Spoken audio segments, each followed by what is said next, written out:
Okay. Microphone is there. Microphone's there. Hello. My power went out like a minute ago. Don't ever run your coffee maker and your heater at the same time in your RV. Hello, hello, hello. I can turn my heater back on. Maybe. Yay, heater. Yay. Yay. I feel like I feel like that was probably my sign from the divine forces that be that I probably should not be streaming tonight, but whatever. Whatever. We had kind of a rough day. Actually, not kind of a rough day. I've had a rough day. I've had a really rough day. Crack my neck. I am cramping and hurting and tired and sleepy. Well, we're gonna play a game for the memes. We're gonna play a game for the memes. I was hoping that the ads would run. I haven't even set it up yet. So I'm gonna go ahead and get it set up. I feel like that meme. It's like the one where it's like the guy. There you go, the ads. I feel like that meme where the guy is like, what if you, and then like points, and the god said, like, that's what I feel like. What if you wanted to stream, but God said, power out. That's what I feel. That's what I feel like right now. Wait, let me set up game while ads are going.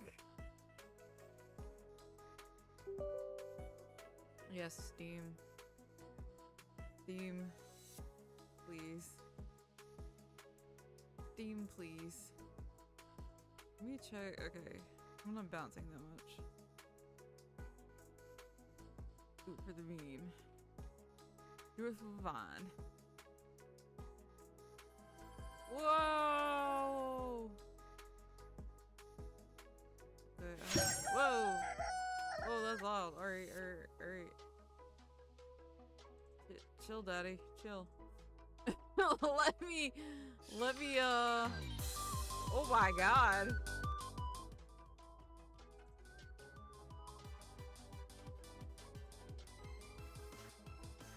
Glad you're in ad space right now. You can hear this. Okay, let me get the game capture up here.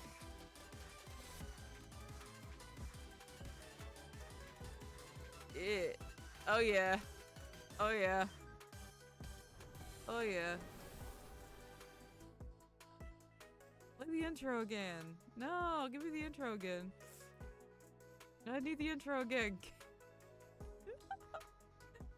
Let's see.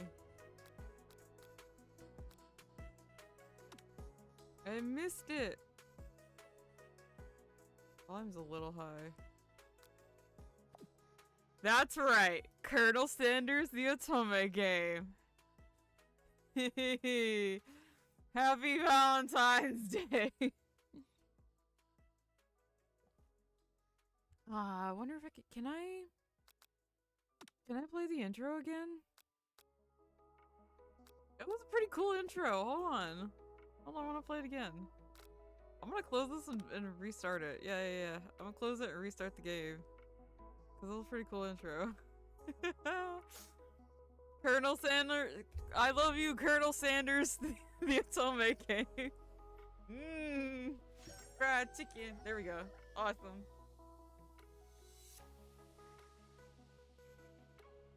Yeah. Oh, that is so cool. This is great.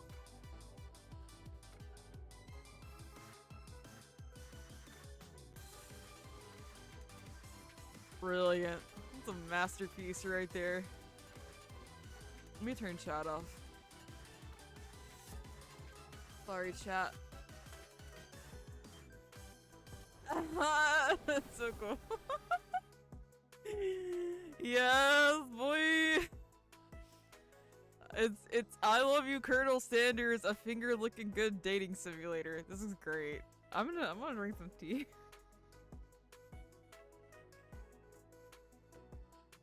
Holy cow. This is amazing. Alright. I was actually not going to stream tonight, but because I felt like real crappy today. But you know what? It's Valentine's Day.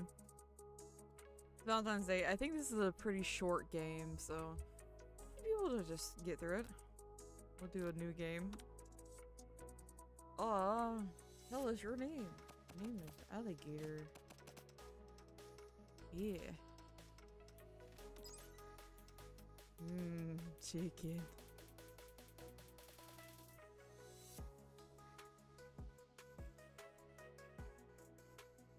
Those are kinda cute.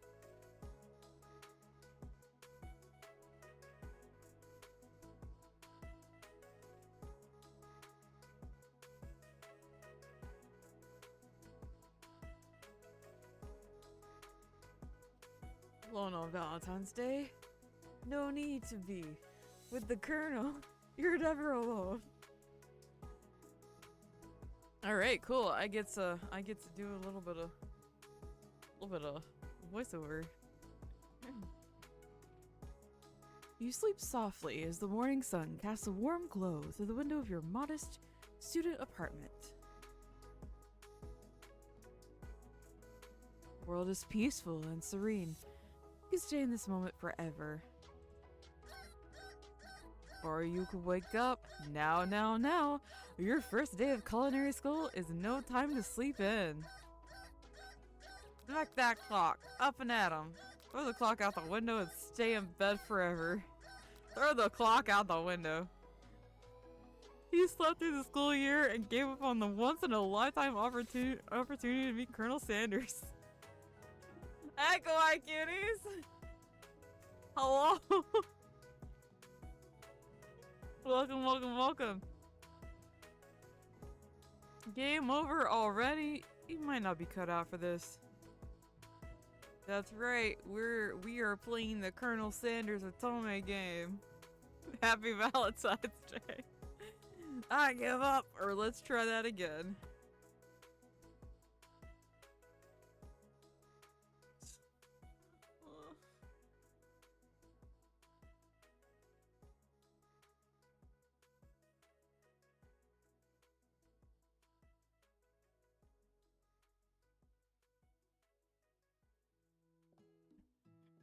Okay. You sleep softly as the morning sun casts a warm glow through the window of your modest student apartment. The world is peaceful and serene. You could stay in this moment forever. Or you could wake up. Now. Your first day of culinary school is no time to sleep in. Alright. Smack that clock. Up and at 'em. Lying in bed, you stare at the ceiling, thinking about everything that awaits you at the prestigious University of Cooking School, Academy for Learning. Your mind begins to wonder,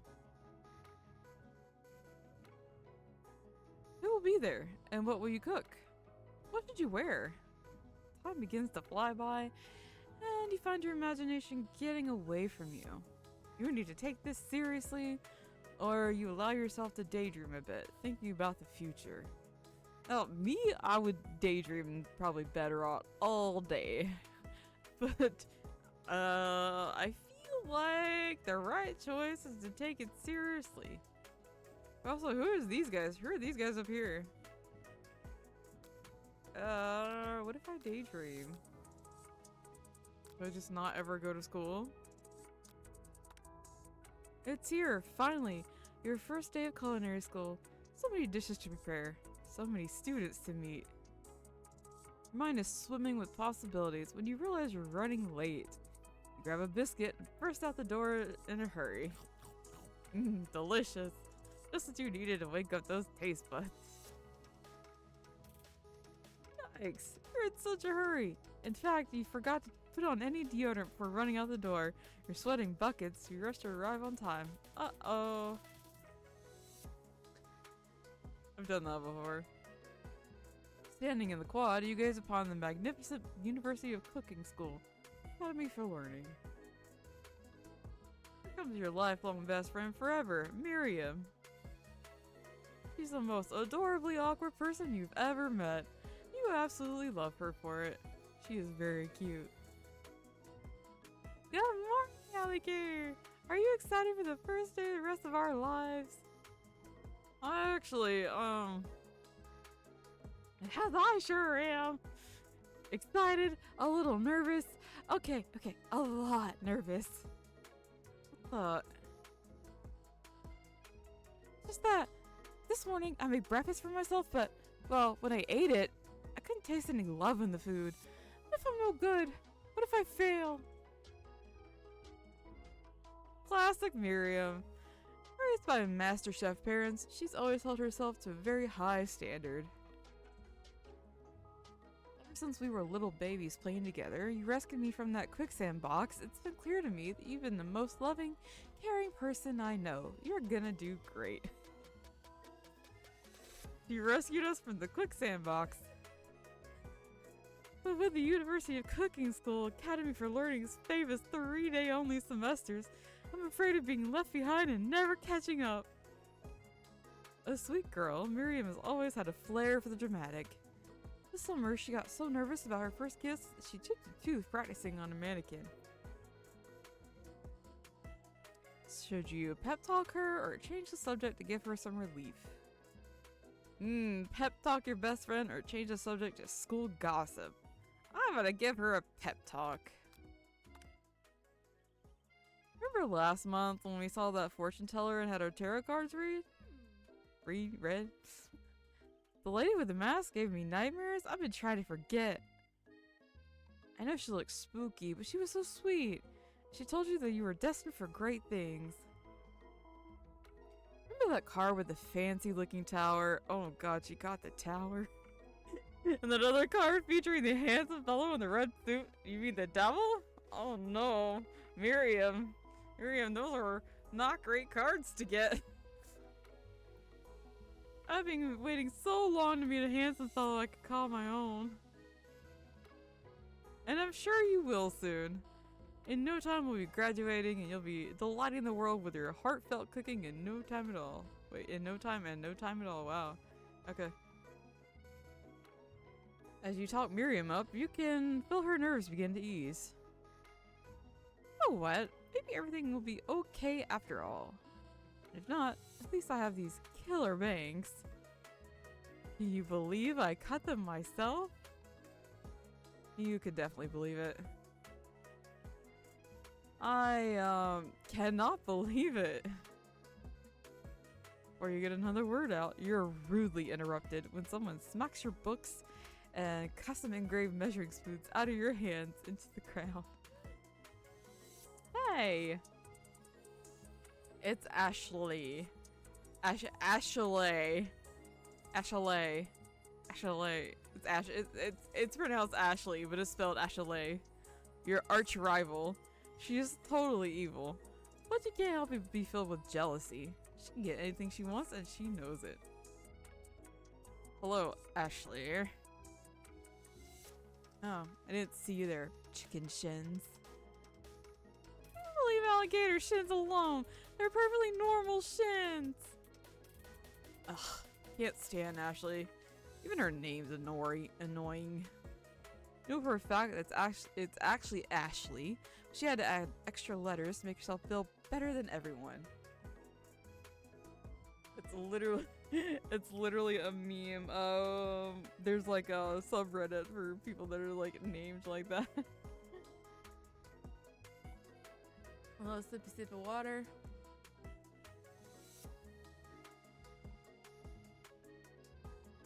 If anyone here knows what perfect shins look like, it's us.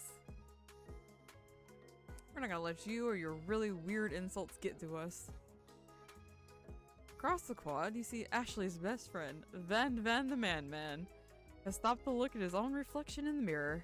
His pants are so tight, you could see him casually working out his glutes while he styles his hair. No lie, they're rockin' glutes. A Van. You ring. Oh my. Jojo. You've never been sure what their arrangement is, but as long as you've known them, Ashley and Van Van have been just as close as you and Miriam, but substantially more devious. He's Jojo posing. I can't believe the University of Cooking School Academy for Learning would ever allow people like you to attend as students. I know, right? You think they just hand us our diplomas now? Or maybe Iris as professors. You amateurs could learn a lot from us. With the first day of school about to start, there's just not time to properly tell these two off, so you resist the urge. Let's go, Miriam. See you later, losers. As you approach the door, you see a goofy-looking kid pushing hard against the window directly next to it. Oopsie! I think it's broken. You reach forward and easily pull the door open. That should do the trick. I love you! I think you mean thank you? My name's Pop. I was named after my Pop. He's old. Could someone like this also be a student at the school? Must be one heck of a chef. Also, his name tag clearly says Bob, but I guess he's just reading it upside down. Hi, Pop. I'm Alligator. So, are you gonna make me hold this door all day? Nope. And with that, the young man walks into the building ahead of you. Is it just me? Is he kind of cute? I think it's just you. You both shrug your shoulders before following him into the building. You stand at the edge of the room, unsure where to sit. Other students wander in and keep themselves busy chit-chatting. Excuse me. I got like the theory of like popcorn or popcorn chicken and a scruffy looking pooch takes his place at the podium in front of the class. Adorable. Sprinkles is his name. No, quiet down, everyone. Who is this unreasonably cute Pop, and why is he in our culinary class? He must be Sprinkles, head instructor and CEO of VCS AL. Oh my gosh, that's a mouthful. Please call me Professor Dog. I may be cute and little and fluffy, but I still demand respect. Woof. What? A cute dog is our professor? This is the best school ever! I guess only a dog's nose is capable of picking up all the nuances of fine dining. Out of nowhere, wind begins to rush around you as a swirl of cherry blossom petals fill the air inside the classroom. Oh! This is signaling something. I'm chilly. Someone close the window. And then, we got a sip of water. Sip of water for my thirst. And then, he walks in. You're immediately swept up in the aura of this new student and his remarkable goatee. You knew anyone could be so handsome. Time stands still. Oh my goodness. It's him! If it isn't my favorite student, Harland. Colonel Sanders interrupts Sprinkles. Sorry, Professor Dog. Before he can finish his sentence. Please call me Colonel. Colonel Sanders. A hushed murmur rolls through the classroom as Colonel Sanders walks down the aisle of desks. Suddenly, the room is sweltering. Sweat begins to bead across your brow. You feel like everyone's looking at you, and you're not entirely wrong. On this over here must be sweaty as sweats a lot. Maybe we should open that window back before the faucet pits melts us into a puddle and evaporates entirely. Now how on just a second. Nobody talks to my friend like that. You two both know my name. We were in the same kindergarten class. And what is with your really weird insults? Besides, an alligator sweat is not gross. It's beautiful. Look at that shimmer. Well, I do have scales, darling. You turn to find Colonel Sanders standing right in front of you. Colonel Sanders, beautiful angel he is, stands before you, smiling gently, his hand outstretched. Boy, howdy.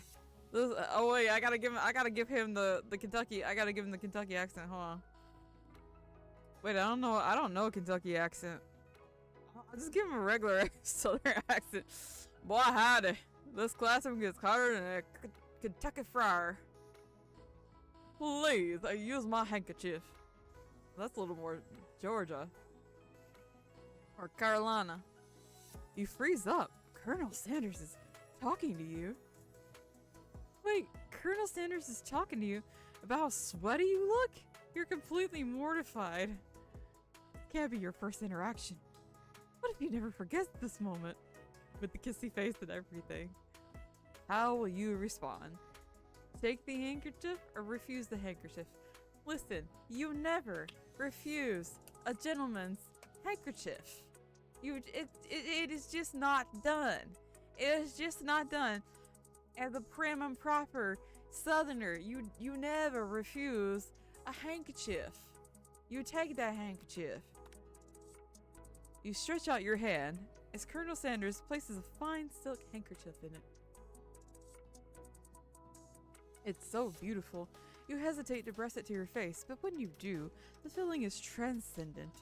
It has a natural scent on it. It smells of the most delicious chicken you've ever smelled. Mm-mm.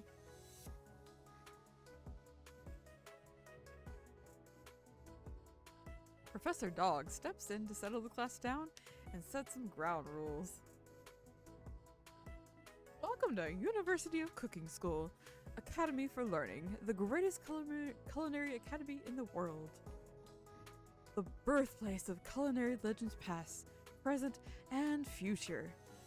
Many challenges await you. There will be tears, there will be blood, there might even be really adorable tiny food. When all is said and done, there will be a battle. You'll lift your sporks and compete in the broom cooking arena. Just then, another student enters the classroom and interrupts the professor's rousing speech. I think I've seen an anime like this. Hi guys, I'm sorry I'm late. I hope everyone had a good summer. I really miss... Quiet? Late to class is bad enough, but interrupting my monologue... You're on the fast track out of here, young man. Are you sure you're even in the right place? Don't you recognize me? This is my third year in the school with you as my teacher. Everyone stares at him blankly. No one remember me? You're expelled if you utter one more word before I finish. Let that be a lesson to you students that tardiness is unacceptable. Even Clank made it here on time, rolling halfway across town on his tiny wheels. I turned to see the student Sprinkles is referencing. It appears to be some sort of industrial kitchen appliance. The class bursts into laughter. Oh, Clank, you rascal. Sprinkles walks in the classroom as everyone stands in silent obedience. When he gets to you, he lifts his nose into the air and takes a deep sniff. Your diet is lacking. Based on what I'm picking up here, you definitely need a multivitamin. Be taking better care of yourself. Sprinkles, don't judge me. Don't judge me, Sprinkles, I'm poor. Never had a talking dog as a teacher before, but Sprinkles' reputation for being smart, but tough is well known. Decided to try and butter him up by giving him a treat from your pocket, but what kind? Listen, I don't think it's a good idea to give the dog teacher a treat from your pocket. I feel like the dog teacher is not going to be happy about that. You might be a little condescending. Okay, so beef treat, rubber ball, or chicken snack. Well, we are at a chicken related school here. You reach beneath your apron and return with a chicken snack in your hand. Sprinkle's eyes go wide as he locks onto it. His favorite! Well. I think there might be some competition for our new star student. The furry professor immediately devours the snack, leaving your hands slick with a coating of warm doggy drool. See the other students eyeing you jealously. Pay no mind to them. If they wanted to succeed in life, they should have learned the importance of carrying a range of dog treat flavors on them at all times. That's amazing. Settle down, young chefs. Take your seats and prepare to have your minds open to the amazing possibilities of culinary creation. As everyone rushes to claim their favorite seats, you're left standing at the front of the room. Only 2 options remain. Hey, alligator, there's a seat here. It seems no one has claimed the seat next to me if you're interested. 2 good options, but which will you choose? Okay. Alright, we are faced with our first big decision. We could sit by Colonel Sanders, our new love interest, or we can sit by our bestie, who is ready to defend us at a moment's notice. Well, now, to be fair, we just met Colonel Sanders. We don't know very much about him. Miriam was there for us. Miriam knew us since kindergarten. Let's sit next to our bestie. Move to take your seat by Miriam. I'm so glad to have you near me to support me through this class. Of course, you're my best friend. Who else would I sit by? Colonel Sanders, he has such a magnetic personality, and a seat open right next to him. If you had sat there, you might have gotten to know him a little better. Never sacrifice our friendship. Besides, I'm sure I'll get a chance to talk to him later in the semester. Got 3 whole days. It's like a lifetime. So you say, but now that Miriam mentions it, Colonel Sanders is just so darn dreamy. As soon as you've settled into your seat, the professor makes an announcement. Big fast! It's time for a pop quiz! Yay! A quiz about me! This incredibly important and surprisingly short quiz will tell me if you're ready for life at culinary school. Keep your knives sharp and your focus sharper. Here comes question number 1. If train A is traveling to point B and train B is traveling to point A, how important is it to wash your hands before cooking? Depends. Extremely. Looking at you, Pop. Doesn't matter at all. Let's go with extremely. That's right. Forest is to tree, as chicken is to feather, night vision goggles, or a slam dunk. Let's go with feather. That's right. What's the most efficient eating utensil ever created? A comically oversized fork, a meat tenderizer, or a spork?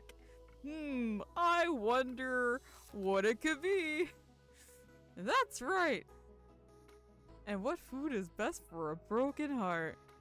Anything, as long as it's prepared with love and not too much salt. Camel meat, or a pancake that looks like a silly face. Well, I mean, if I got a pancake that looked like a silly face, I might be happy. But I say go with love every time. That's right. Is Sprinkles a good boy? No. He's a talking dog that teaches at culinary school. He's the best boy. Or yes. I wonder which one it should be. That's right. Perfect score. 5 out of 5. Wow, be honest. Did you cheat? You look up to see that Colonel Sanders has been watching you tally your score. He's impressed. I know we just met, but I have to confess, I think you have a beautiful brain. Why, thank you. Thank you. I take pride in my brain. Hot diggity, alligator. You just scored some major Colonel Sanders points for that performance. May I have your attention, students? I have an important announcement to make. Time for lunch. Wow. The cafeteria is the nicest any restaurant you've ever eaten at. It makes sense that a school dedicated to cooking would also be serious about eating. I'm gonna take a sip of water while we're at the cafeteria.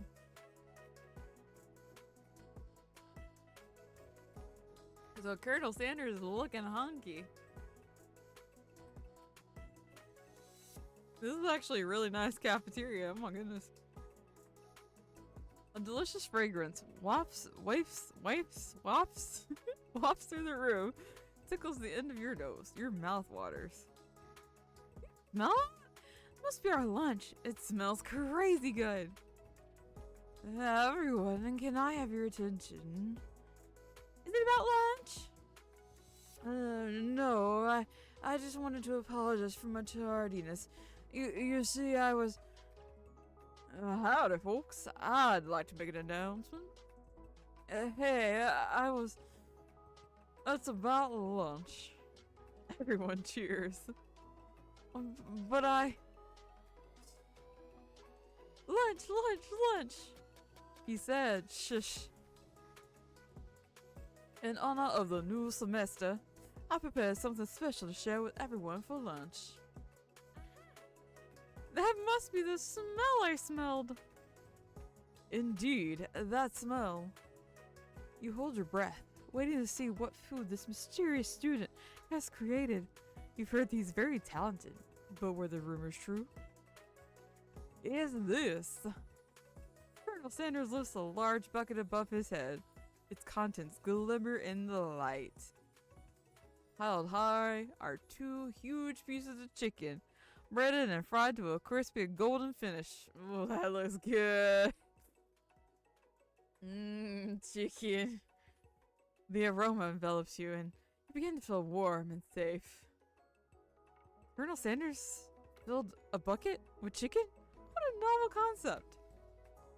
Your stomach begins to grumble as if to say, stop thinking and start eating. For years, I've been developing a secret recipe for fried chicken.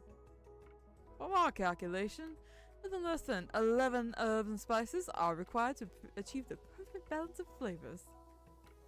You look around and notice that every other student has a pen and paper, scribbling notes as fast as they can.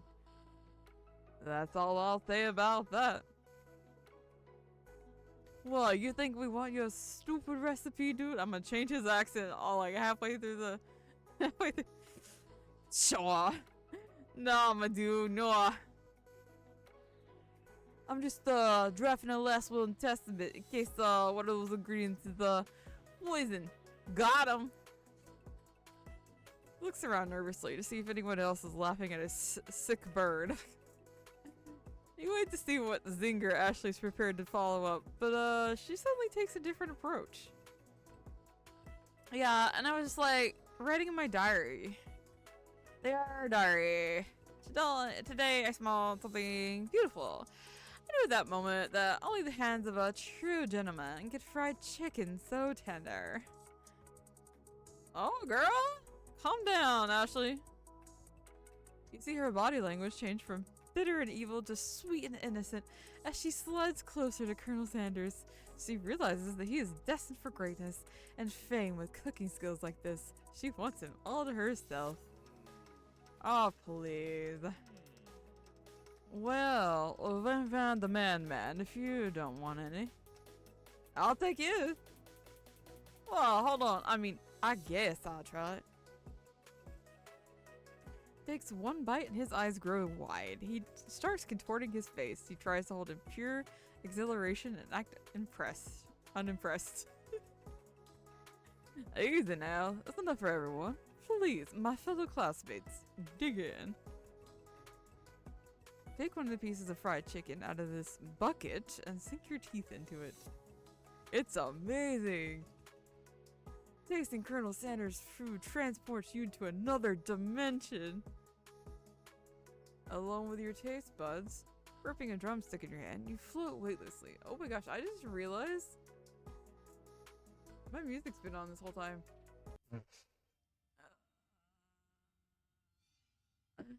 Chat said, I'm sorry. My bad.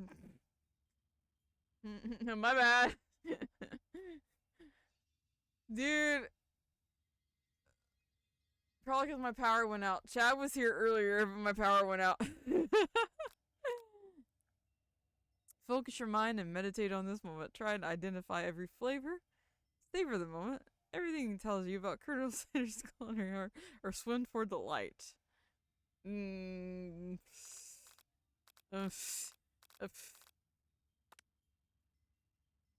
let the food rest in your mouth and focus on it, scrutinizing every flavor. Salt? Maybe. Pepper? Too obvious. Oregano, basil? Maybe, but there's something else. Something dark, something spicy. You dig deeper, deeper. Yes, even deeper still, until you find it. Could it be a blank? He really did it. How bold, how adventurous to use blank. Try to go even deeper into the sea of flavors, but this revelation alone is more than you can handle. Snap out of it and realize this information was meant to remain a secret, and yet, now you know. A mantle of responsibility now rests upon your shoulders. As you look around, you realize that everyone in the room is consumed by lunch. No one noticed you traveled through space and time. Sorry, Kawaii Cuties. Is it boring? I can just stop. I can just stop. I wasn't even gonna stream anyway, honestly. I thought it would be kind of funny. Let me turn the music up a little bit. I don't think there's any sound.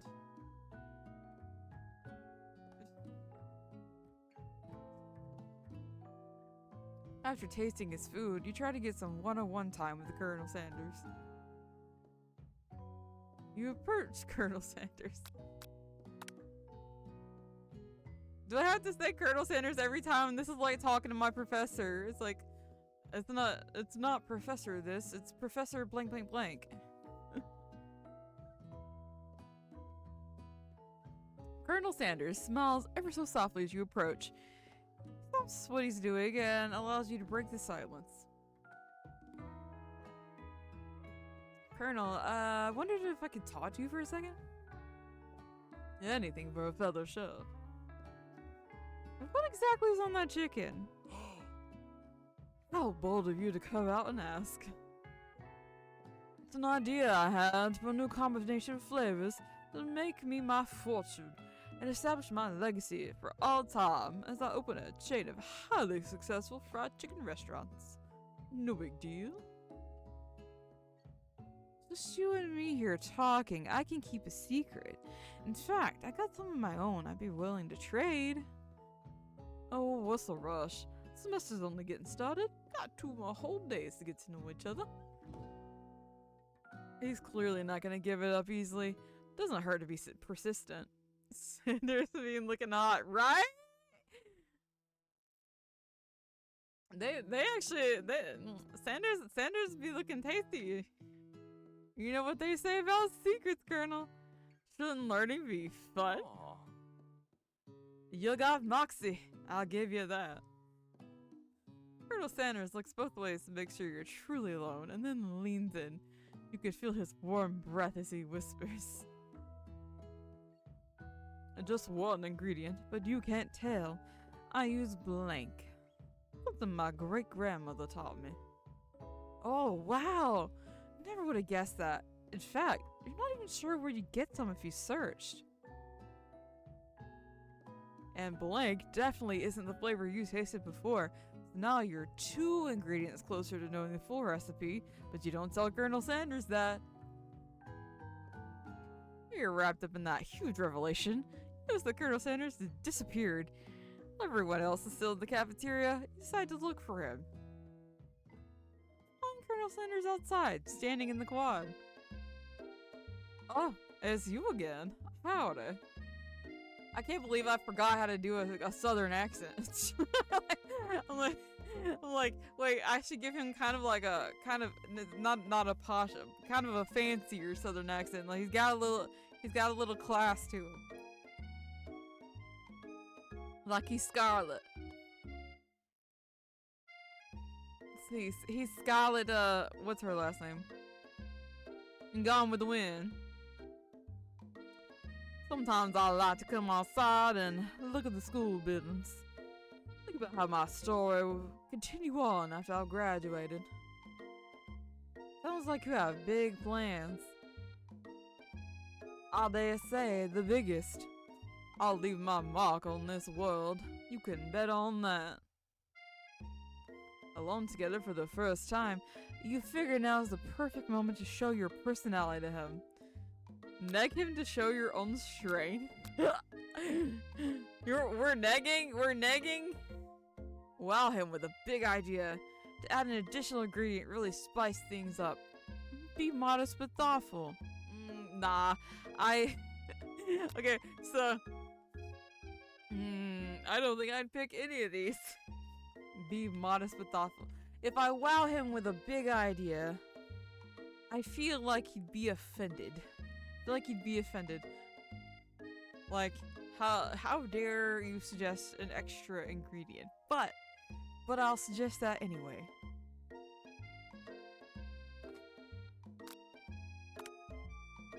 You know, about that, I was thinking about your secret recipe. I don't doubt it. Excuse me. Excuse me. That's a way of leaving an impression on all who taste it. You just ought to show him that you also know a thing or two about blowing minds with new flavors. I actually have some thoughts on how you can improve it. Improve it? You want to change my secret recipe, and you think you can do better. Oh, I have offended him. I knew it. You ever try to habanero peppers? Part of them. I tend an entire garden of chili pepper varieties. Habanero, poblano, cayenne. But that's not the point. You can't just toss new ingredients into my secret recipe and expect to improve it. Recipe is about balance. It involves careful consideration and refinement. I didn't mean to. Let this be the last time you improvise on my recipes, alligator. I'm headed back to class for the next lesson. That certainly didn't go as planned. You better head back inside. But you wait a moment so the Colonel Sanders doesn't think you're desperately chasing after him. You step into the massive cooking arena where the afternoon lesson will take place. Each student gets an oven and all the tools and ingredients they can need. Look at this place! It's magnificent! Finally, we can show our stuff! Wait a second. Oh no! We have to show our stuff? What if I totally blow it? You're not gonna blow anything. Except maybe kisses to the crowd of fans you're gonna earn with your signature, adorable, tiny food creations. Welcome, students, to the cooking arena. For today's lesson, we'll be cooking with partners. Hurry up and pair off. Naturally, Miriam looks over at you, but unable to control yourself, you pounce on Colonel Sanders. Hey, Colonel, would you like to tackle this lesson as a team? Team of two, that is. Me and you. If that wasn't clear, I'm doing the finger guns. You can't see it, but I'm doing the finger guns. Me and you. Wanna be my partner? Eh? Aww. Oh, sure, alligator. I'll prepare the station. Thought you was a partner. Miriam is left standing all alone. Two different students quickly take notice. Oh, we left our bestie, man. She's our bestie. Hello, new partner. Beep boop. Oh my. Two potential partners. I'm so sorry, gentlemen. I don't know who to choose. Looks like you'll have to pick for her. Friend duties can be a little awkward, but that's the price you pay for not being alone forever. anyone asks to be Miriam's partner. Okay, here's the dilemma. This is an anime style otome game. Now, something tells me the kid is probably the best chef in the entire world, but also he doesn't wash his hands. I want to pick the robot. But I have a feeling that if I pick the robot, it's not gonna go well for Miriam. But I'm gonna pick the robot. Sorry, Pop, but I think Miriam will be partying with Clank today. Okay, I already ate. Not really entirely clear if Pop has any idea what the point of school even is at this juncture. Clank is clearly excited to have some attention. He heats up and begins to roll back and forth. Work. Hold on there, fella. We don't even know the assignment yet. Theoretically, Clank might not have a face, but there's something charming and earnest about him. Bzzzt. A tissue? I hardly know you. Oh, Miriam. Miriam, I love you already. Clank shudders. A panel shakes loose. You get the impression this is a sign of affection? Looks like you two will be fine. Now it's time to focus on your own cooking classwork. Alright, you two. For today's lesson, we're gonna keep it simple. Like a basic dish, and divide up the steps. No chef is an island. Takes 2 flints to make a fire. You get the idea. Which dish do you suggest to your partner, Colonel Sanders? A steak tartare seems easy enough. It's fancy. You don't even need to cook it. Using octopus will blow his mind, or your grandmother's mashed potatoes and gravy. Well, I mean, Colonel Sanders seems like a chicken man, so taters and gravy. Perfect. Oh, we got hearts. We got hearts. We may have made up for insulting him earlier. Always been something of a down-home chef. I was thinking we could make something warm, inviting, comforting. Maybe mashed potatoes? Or as I say, mashed taters? And gravy. I couldn't imagine one without the other. Colonel Sanders casts a coy look at you, causing your whole face to go beet red. Embarrassed, you quickly turn away. I'll go get the potatoes. No, please, let me. Picking perfect produce is a passion of mine. Looks like things are getting pretty rushed around here. Someone have a crush on Colonel Sanders? Just cooking, partners. Mind your own business. Sanders' heart is my business, and you better keep your fingers off of my man. Snap. Oh, did someone call for me? No, geez, Van Van. Well, I'm over here crushing alligators' dreams. You're supposed to be taking care of our classwork. That was the deal, remember? Oh, there's like battle music. Colonel Sanders returns, arms full of peeled potatoes. He tosses them into boiling water and turns his attention to you and your old friend, quote unquote. Oh, howdy there, Ashley. Van Van. Are we working in the quartet instead of a duet now? No, it looked like Alligator was struggling, so we offered to give him a hand. You know how it is. These young amateur chefs need a lot of mentoring. I was gonna say, Colonel Sanders, maybe I could also teach you a thing or two about fancy food. Maybe one day, maybe we'll get my level. I doubt it. Something rude, man. Personally, I have no doubts whatsoever about Colonel Sanders' ability to concoct creations worthy of admiration. After all, your fried chicken was quite spectacular. Girl, you need a cold shower. But Colonel, if you ask me, I might make a better partner for you than staying. Position itself at your station. Don't you feel deep down that we cast complementary shadows. We fit together like a thigh and a drumstick. It just makes sense. Nothing about this makes any sense. One thing's clear, she's coming for the Colonel if you don't watch out. Ashley's really going at you hard. You need to ask for some backup here before things get ugly. Turn to Colonel Sanders, a hunk of hunks in your time of need. Turn to Vera, your forever bestie who always has your back. Alright.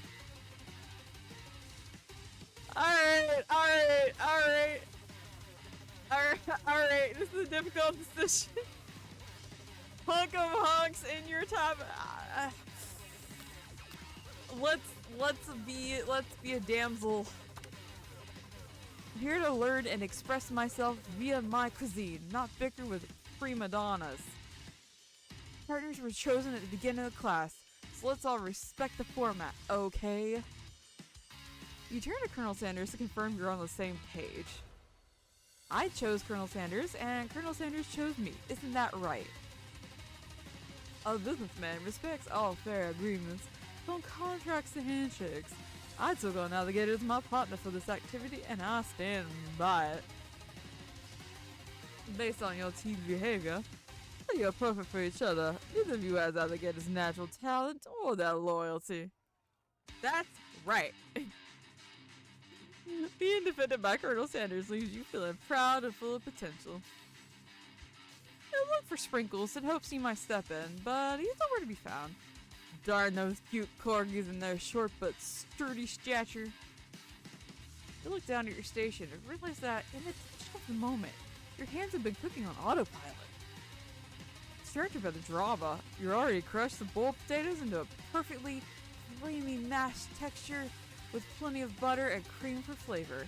It's as if your natural passion guided you through steps you know so well while your attention was elsewhere. I know just what to do. Colonel Sanders extends a hand. He's holding a beautiful white porcelain gravy boat, out of which pours a smooth, brown gravy, smothering your nearly finished potato dish. Gravy flows down the mound of mashed potatoes. The results look spectacular.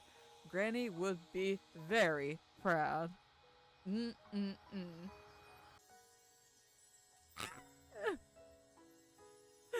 Isha Bishoni! Look at him! Look at him! He's got the sparkles and everything! Colonel Sanders holds out a spork to you. You reach out and grab hold of it, but he doesn't immediately let it go. The two of you stand, holding the same spork, and for that small moment, all the madness and pressure in this crazy world stops. I just clicked out of the game. Your eyes lock. The moment is electric. Time stands still. If you love something, set it free. Sexy man, right? Woo! Together, you dig the utensil into the mashed potatoes and lift a heaping sporkful up. We see Ashley with a sinister look. You know she's plotting against you to be with Colonel Sanders. Girl, back up. And then, filled with rage and without thinking, you fling the sporkful of mashed potatoes right into Ashley's stupid, beautiful face. Van, do something, do something! Scooping up a fingerful, Van tastes the dripping mashed potatoes and gravy and realizes it's delicious. Horrified by this revelation, he slinks away. Will he ever be able to cook something with so much love and integrity? Hold on right there, Alligator. We are not to waste food in the broom cooking arena. Colonel Sanders, I expect better from you. If you throw one more spoonful, we both better be prepared to eat it from wherever it lands. Can I have potatoes face? Van rushes back over, a covered dish in his hand. Mashed potatoes with gravy, pathetic. In just a few minutes, I prepared a full meal. Gaze upon my specialty, braised tentacle of octopus and my silky saltwater sauce.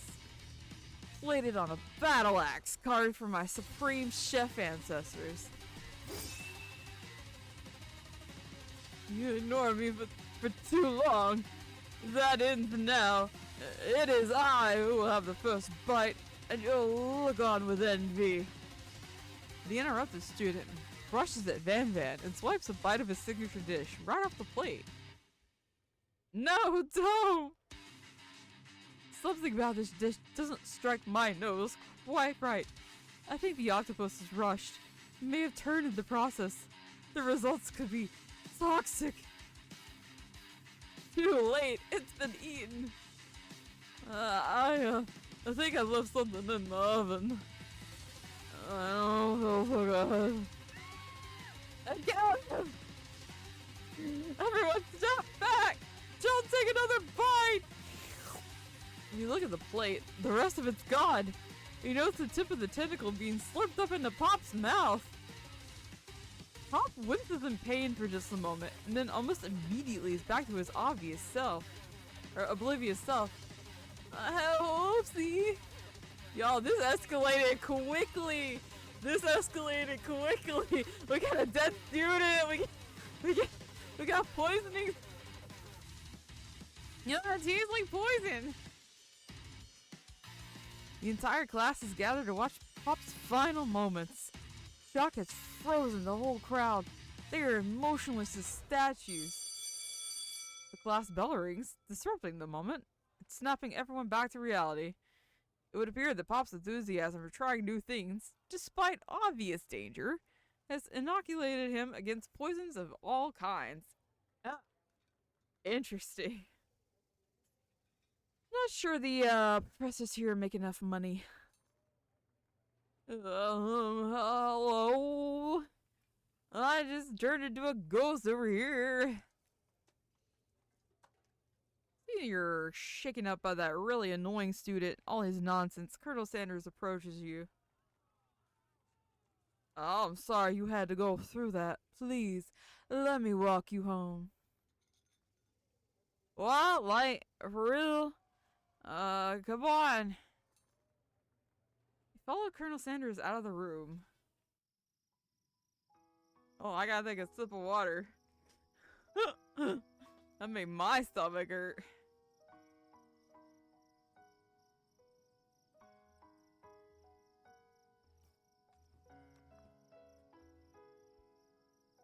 At night, the school building is taking on another vibe entirely. It's dark and more than a little spooky. Colonel Sanders stands in the quad's neon glow and speaks softly. Those mashed potatoes you made in class today. Before you go on, I want you to know they're not a great representation of my skills. I didn't even realize I was making them. They were amazing. Tasting them reminded me why I became so passionate about food to begin with. Colonel Sanders is getting choked up. Cooking is obviously important to him, in a way you find inspiring. Now might be the perfect time to tell him you're developing feelings for him? Colonel Sanders? Yes, Alligator. There's something I need to tell you. Hold it right there. There's something I need to tell you first. It's me. You. Hydrated stretch. I just hydrated. I don't know if I need to stretch because like ugh. Cramps. I'm gonna try to get through this though. Oh jeez. I will breathe though. Thank you for the routine. You see, when I was a boy, I had a dream that one day I'd be the greatest chef this world has ever known. I keep changing his accent. And every day since, I've been working towards that dream. Day and night. Never stopping. never resting. Also, lifting a lot of weights. Like, so many weights. We should follow our dreams with all of our hearts. That our souls may grant them like wishes floating onto a shooting star.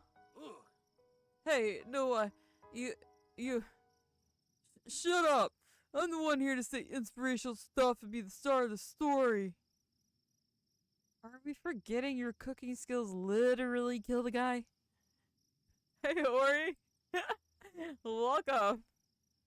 You can't prove that! I also saw you kill that guy. What was his name? Somewhere in the distance, you hear a long, loud sigh. Forget him.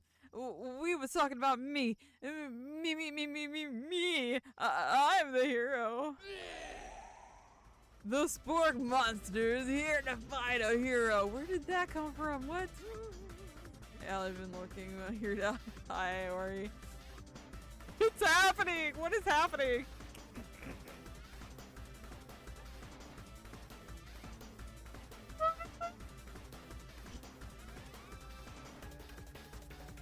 I can't tell if this is amazing. Oh my god. I think I left the fridge door open. Later, nerds. How dare you threaten me just as I was letting down my guard and connecting with another chef on an emotional level? Be afraid. Be very afraid of me. Because I'm a monster, see? Is he running on purpose or is that just coincidence? Before you can discuss your syntax any further, it's a turn-based fight sequence! Oh boy! What will you do? Attack or defend? I'm gonna attack that sucker! You decide to go on the attack. Which attack do you use? Cook with love. Cook with love does 1 damage. It just got real. That attack really upsets Spork Monster. Spork Monster goes on the attack. They spit hot gravy at you. You take 1 damage. Defend. You decide to defend. Which defense will you use? Trepidation. You continue to stay back and endure whatever comes your way. Seems like a pretty weird strategy, but okay, sure, you do you.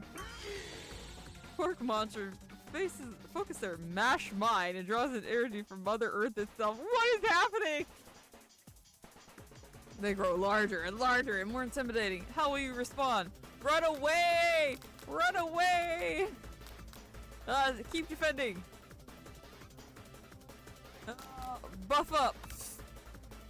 You draw energy into your arms. Thinking back on all the stirring you did in the kitchen as a child, your muscles go super swole and you're ready to take on anything. Good question. What is happening? Spork Monsters, no quitter. Buffed up and ready to rumble, they go on the attack once again. Spork Monsters uses Utilitarian style. You take 2 damage from the attack. You take much more damage, you're not gonna survive the battle. Fine, let's attack. Chow down. Chow down does 2 damage. A powerful blow. Spork Monster is oozing cheese sauce on the lawn of the quad. Wonder who's gonna have to clean that up. Feeling vulnerable, Spork Monster prepares for its ultimate attack. Rounded edge! Vile villain, your reign of terror stops there. Jeez. I'm lactose intolerant! Colonel Sanders summons the energy of 1,000 chickens! Hot fire, power pinch!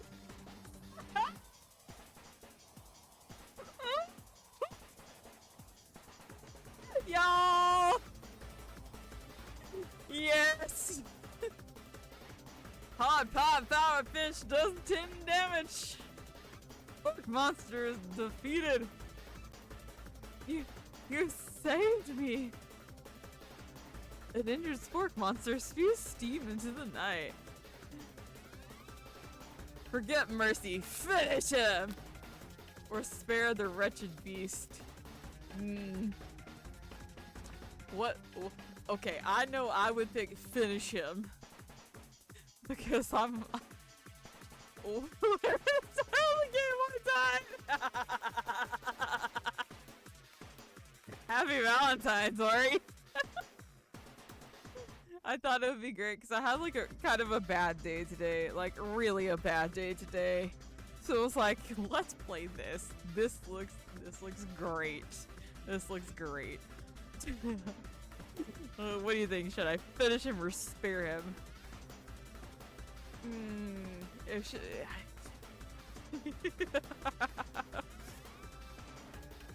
If I spare him, he could come back.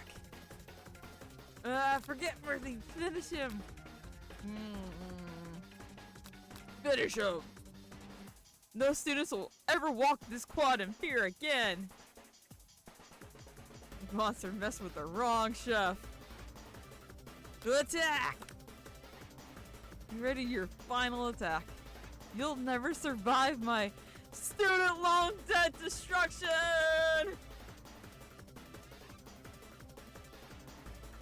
Student loan debt destruction does 10 damage! This is amazing! Spork Monster is completely vaporized. Colonel Sanders looks on in awe. Ooh.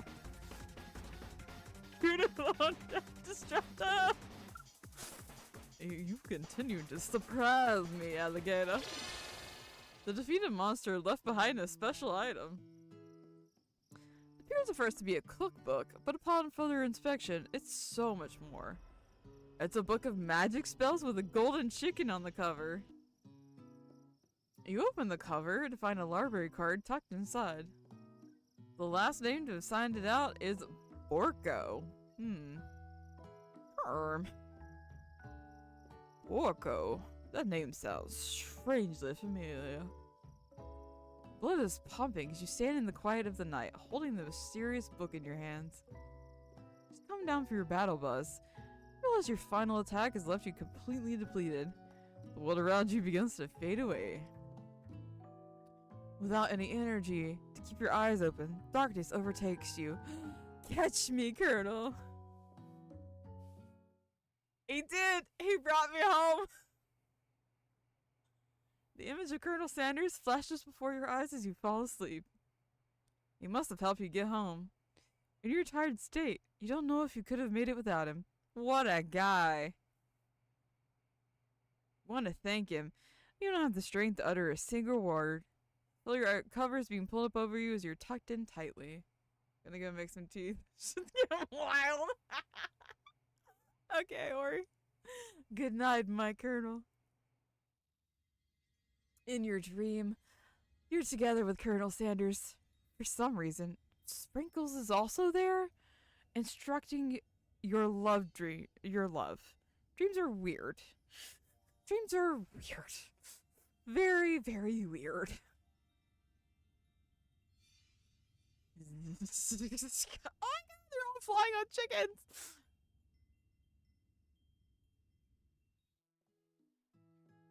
You're awake on day 2 and attempt to process the wild vision you had. Were they memories or premonitions? You lie in bed and stare at the ceiling, thinking about the secret you discovered while tasting Colonel Sanders' cooking yesterday. You can't believe he really used blank. Then there was that secret ingredient that Colonel Sanders went ahead and told you outright. Not much of a secret, huh? Probably just because he already trusts you so much. Sure, that makes sense. We'll go with that. Meet up with your bestie in front of the school. Or you could tell her about the encounter with the Spork monster. She launches into a story of her own. Oh, I know this might sound a little strange, but I think I might be I think I might like Clink. Like him? Like? I know. It sounds like it's moving too fast. But there's something about him. I like him. I like him. We got to talking after class. He's actually a totally sweet guy. Not only that, he's really smart. He told me all kinds of stories about Colonel Sanders. Did you know Colonel Sanders is the most popular kid in high school? No, but that does make complete sense. Yeah, but he was so popular, he was voted prom king at school, and he didn't even go to. It was also the convertible that he himself. Wait. I gotta read that again. I'm confused. He was so popular that he was voted prom king at a school he didn't even go to, and he was also the convertible that he himself rode in at the front of the homecoming parade. I think something maybe got lost in pressure cooker language translation there. Either way, maybe it'd be best if you took it slow with this new boy, like I am with Colonel Sanders. You and Colonel Sanders, the coolest guy in school. Most famous student to ever attend University of Cooking School Academy for Learning. You're a thing now. Oh, we definitely connected yesterday. Sure you did. You're great. Why wouldn't he be into you, I guess? Laughing at the implication that you and Colonel Sanders might be a thing is definitely not cool. You are great. You have an idea how to prove that your love is real.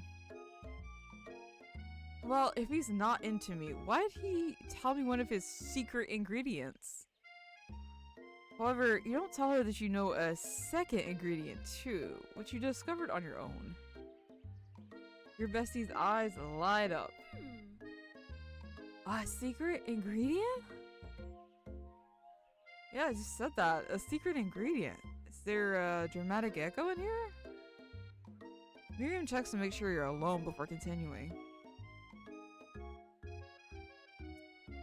So this summer, while I was on vacation with my family, a lovely man approached me at the botanical garden. I was wondering, this can't be good. He told me all about his passion for spices, secret spices. The man even gave me some to show me what he meant. He said it was a powder created from super duper rare dry flower petals. And if I did him a big favor, I could have some of my own. Please, Miriam, don't tell me. So I filled my suitcase with them and brought them home. He was so nice. He even met me at the gate when I arrived. Later, when I cooked with them, a very strange feeling came over me. Flavor was unlike anything I ever tasted. I think you're being very liberal with the meaning of spices here. Whatever. Anyhow, we both share an interest in cooking, so we've stayed in touch, like pen pals? I bet he would love to know more about new spices. Well, I'm definitely not supposed to share Colonel Sanders' secret recipe, and besides, I only know one ingredient, so I doubt it'd be much use to anyone. Please, please, please! It'd mean the world to me. No one has to know it came from you or from Colonel Sanders. What do you think? Should you protect Colonel Sanders' secret or share it with your bestie? I feel like I'm doing like a training manual for working again. I feel like I'm doing like a training manual. No, make up a fake. Just tell her no. Don't even make up anything. Like, nah, bestie. Sorry. Make up a fake ingredient. I feel like she's gonna cook with it though. You quickly think of a fake ingredient name. I don't know. How about... It was Eye of Newt. I know, sounds like some kind of witch's potion, but what can you do? Actually, Eye of Newt is a real thing. I have to look up what Eye of Newt actually is. Eye of Newt? Wow. It's like a code word for something. I think it's like a poisonous plant.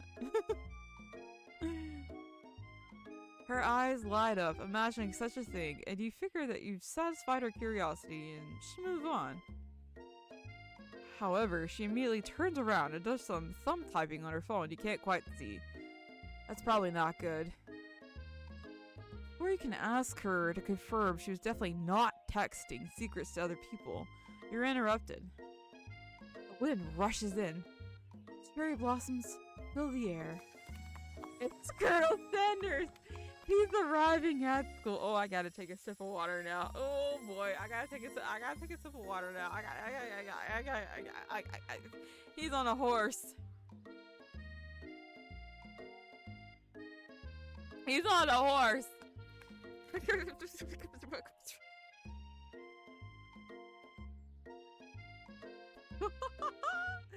Stand back and admire his majestic glory, or run to him. Stand back and admire his majestic glory. Colonel Sanders the horse is truly a thing of beauty. I'm gonna look at what Eye of Newt is though, because I think it's like actually like a poisonous thing. What is Eye of Newt? What is Eye of Newt? Woohoo! Mustard seeds. Okay, it's not poisonous. It's just mustard seeds. Without ever acknowledging he's being watched, he does a short horse dance before dismounting with a flourish. He then slaps the beautiful creature gently on its rear, sending it running free to the countryside. What?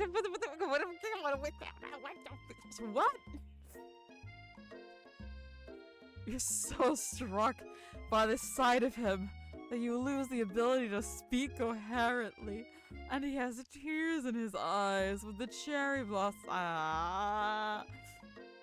Oh, I didn't realize anyone was watching. Don't worry, he knows his way home. You attempt to compliment Colonel Sanders, but the words don't come out exactly right. What a horseful beaut you have. I mean, what a horseful beaut you have. Dang it, that's just what I said. Being a good friend, Miriam attempts to cover for you. Oh, Alligator just gets really nervous around people they like. What? This is not helping. I mean, they got food poisoning and were up all night. It was gruesome. You should have seen it. She gives you a wink and a smile, as if to say, situation handled. Can't blame a girl for trying.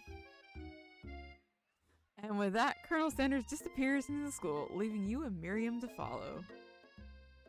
When you enter the classroom, you can see your two rivals, Ashley and Van Van, are doing something bad. By the way they're hiding, you know it must be something really bad. Like counterfeiting recipes bad. Experimenting with restricted ingredients bad. Summoning a demon bad. Try to get a peek over Van Van's hulking shoulder. He sees you coming. Oh, there, little one. I'm not sure you're ready to handle this. Why don't you make like a bee and mind your own wax, honey? Tell them to stop acting immature, act like you're not interested in them, but really try and get a closer look. Tell them to stop acting immature. You immediately dress the rivals down for their immature behavior. Culinary school is to be respected. This kind of nonsense is a waste of everyone's time. Now you've upset them. You're the Emperor of Cooking, are you? You make the rules?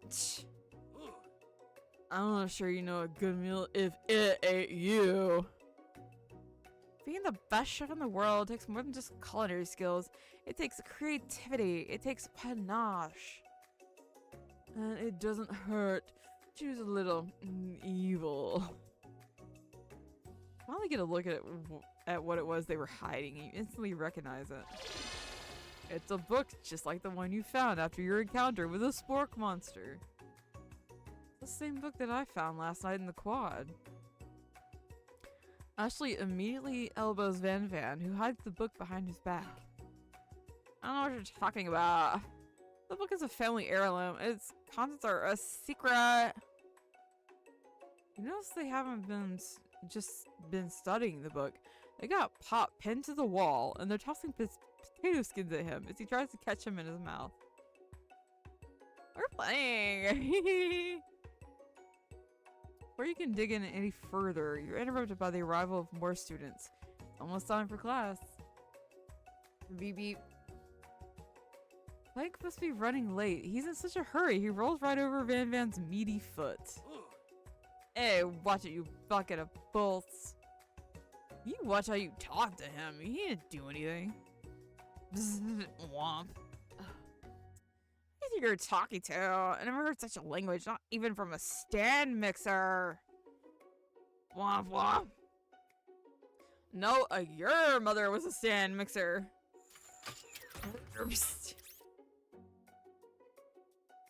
Robot can talk. I guess this guy can talk. I guess the robot and the stand mixer can talk.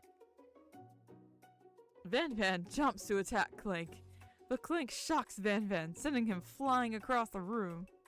Womp womp. Welcome back. Welcome back, Ori. You missed Colonel Sanders on a white horse. It was great. It was magnificent. It was beautiful. There were cherry blossoms. He had tears in his eyes.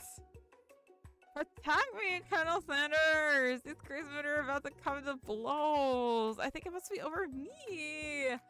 I'm not interested in either of them. Ashley's tone has completely changed in an instant. She bats her eyelashes at Colonel Sanders. Surely he must know this is a ruse, right? Gentlemen, get a hold of yourselves. Save it for the arena at least. Oh, don't. Honestly, what do I care? I got lofty career aspirations to focus on. I can help you with your business plan. Just then, Sprinkles arrives to signal the true start of the class day. He's panting, which doesn't seem that abnormal. He's a professor, but he's also a dog. Students, please take your seats. I apologize for my late arrival. I spent the morning chasing a car all around town, and my tiny legs are very, very tired. But I'm here now, and I hope you're ready to learn. Rub his furry dog belly. He loves it. After he catches his breath, Sprinkles regains control of the classroom. Professor Dog, he is indeed Professor Dog. Professor Sprinkles. Without further ado, we'll review the global history of my favorite fowl, the chicken. You want to pay attention to the lesson, truly you do. Which is why, in 1776, the signing of Declaration of Independence, it was a chicken who first earned the name. But you can't help but daydream about Colonel Sanders, and you miss most of the important parts. When you come to, Sprinkles is holding a tray of food in front of you. Well, alligator. Naturally, this appears to you to be a simple platter. Which item do you want to sample? Glass of water, a shimmering pepper, or a dog biscuit? The water seems safe? A shimmering pepper? Why is it shimmering? You grab the glass of water and gulp it down. It's cool and crisp, like the purest snow melted by a mountain spring. Hey, that was mine! It was from my favorite toilet! You owe me $6! I clicked through that too fast. You think to yourself, geez, I should pay better attention. I don't trust that water. Yeah, I read that too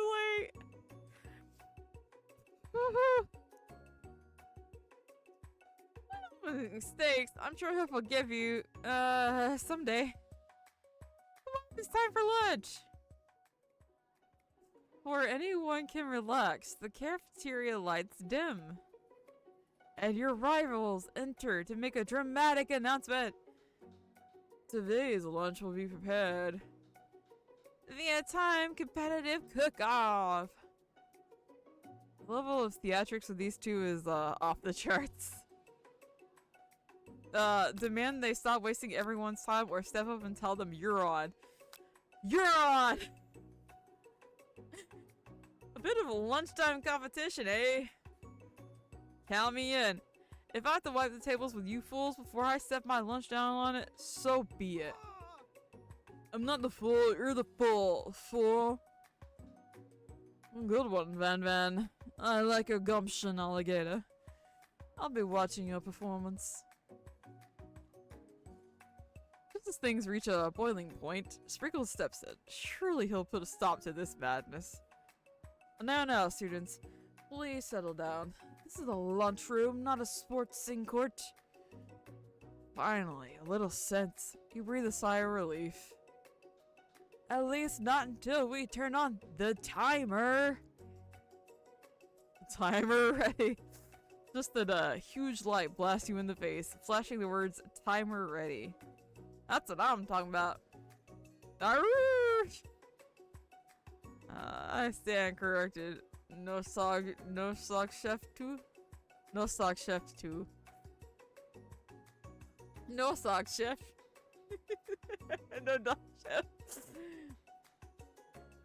The hard way builds solidly a foundation of confidence cannot not be swept away. And that's an original quote by me, in case anyone was wondering. I hope it's a message that lifts you to victory. Like a diamond, I was formed under pressure, and now's my chance to shine. I'll defeat you myself. We had his chicken, and you made mashed potatoes and gravy day 1. You're feeling like you could really impress him again here. Time to boil some water for the potatoes. Think fast. If the timer runs down, you'll be forced to pick randomly. That's wrong. What were you thinking? Get your head in the game. You need to season the chicken before you cook it. You don't know how Colonel sent us a recipe exactly, but you have an idea. 11 herbs and spices. It's so fast. It's overwhelming. Tail wagging intensifies. Now you've got the basic steps going. It's time to elevate your craft. What state of mind offers the most flavor? Vigilance, trust, or gratitude? Oh god. Where's the lamb sauce? It's fucking raw! I'm begging you, get it together! Get it? I'm a dog. Never the wrong time for some dog jokes. Oh, begging. Haha. Next question.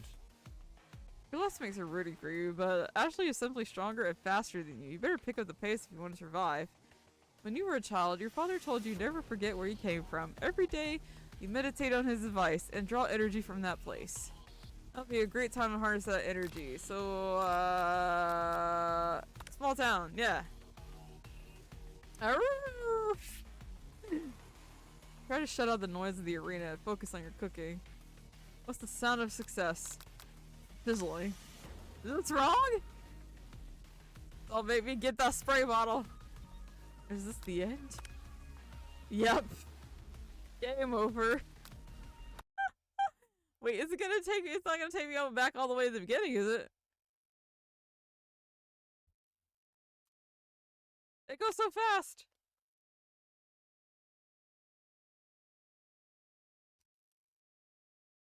It goes so fast.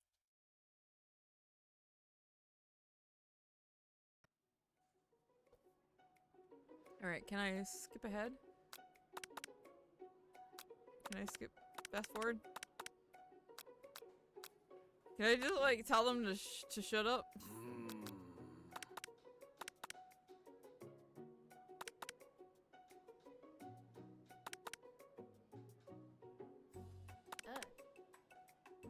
Wait, sorry, I'm like trying to like skip ahead. I feel like it's gonna make me like battle anyway. Aww. You made me tiny grilled cheese and tomato soup. Okay, so let me start that over. Load. Wow, I've got like 4 more chapters left. Let me start that over. I'll actually read through it.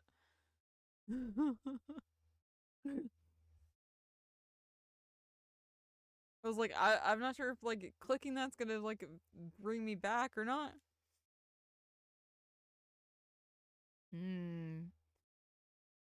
Biscuits. Before anyone can relax, cafeteria lights dim, and your rivals enter and make a dramatic announcement. Alright guys, let's demand they stop wasting everyone's time. Is everything a competition with you two? Yes. Yes! Not with me. I'm on a personal journey. To learn. To love. To learn to love? Sure, why not? Definitely not to constantly battle. Yeah, stop getting your genres crossed. Don't you have some portable monsters to capture or something? I need to eat if I'm gonna have the energy to sustain my education and pursue my dreams of becoming a master chef. How are you guys supposed to get anywhere for constantly fending off challenges from every know-it-all with an apron? Besides, I already brought my own lunch. Alligator, you should have it. It'll give you all the energy you need to succeed. Miriam reaches out and presents a gift to you. My special grilled cheese tomato soup with chocolate milk to wash it down and a tartlet for dessert. It's so tiny! It only takes you about 5 seconds to eat Miriam's tiny food. It's just what you needed for motivation. You know what? I learned enough for today. Let's battle. Okay, so we do battle anyway. It's tiny. It's cute. Just as things reach a boiling point, Sprinkle steps in. Surely he'll put a stop to this madness. Alright, so now we're back at where I was before. I'm gonna see if I can actually get the answers right without like reading everything all the same time. Okay, so let's lock in. Let's lock in, y'all. Let's lock in. Alright. We've all okay, lock in. Lock in. 100 degrees Fahrenheit. That's wrong. Was it 100 degrees Celsius? I don't know Celsius. No Celsius. I'm American.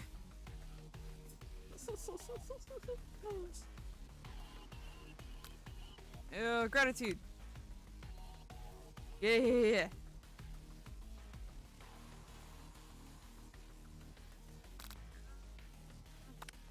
That's right. Okay. Wait. Sizzling. That's wrong. Next question.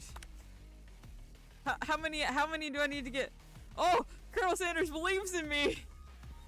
He's actually cheering you on, which would be awesome. Except knowing he's watching you makes you totally forget what you were doing.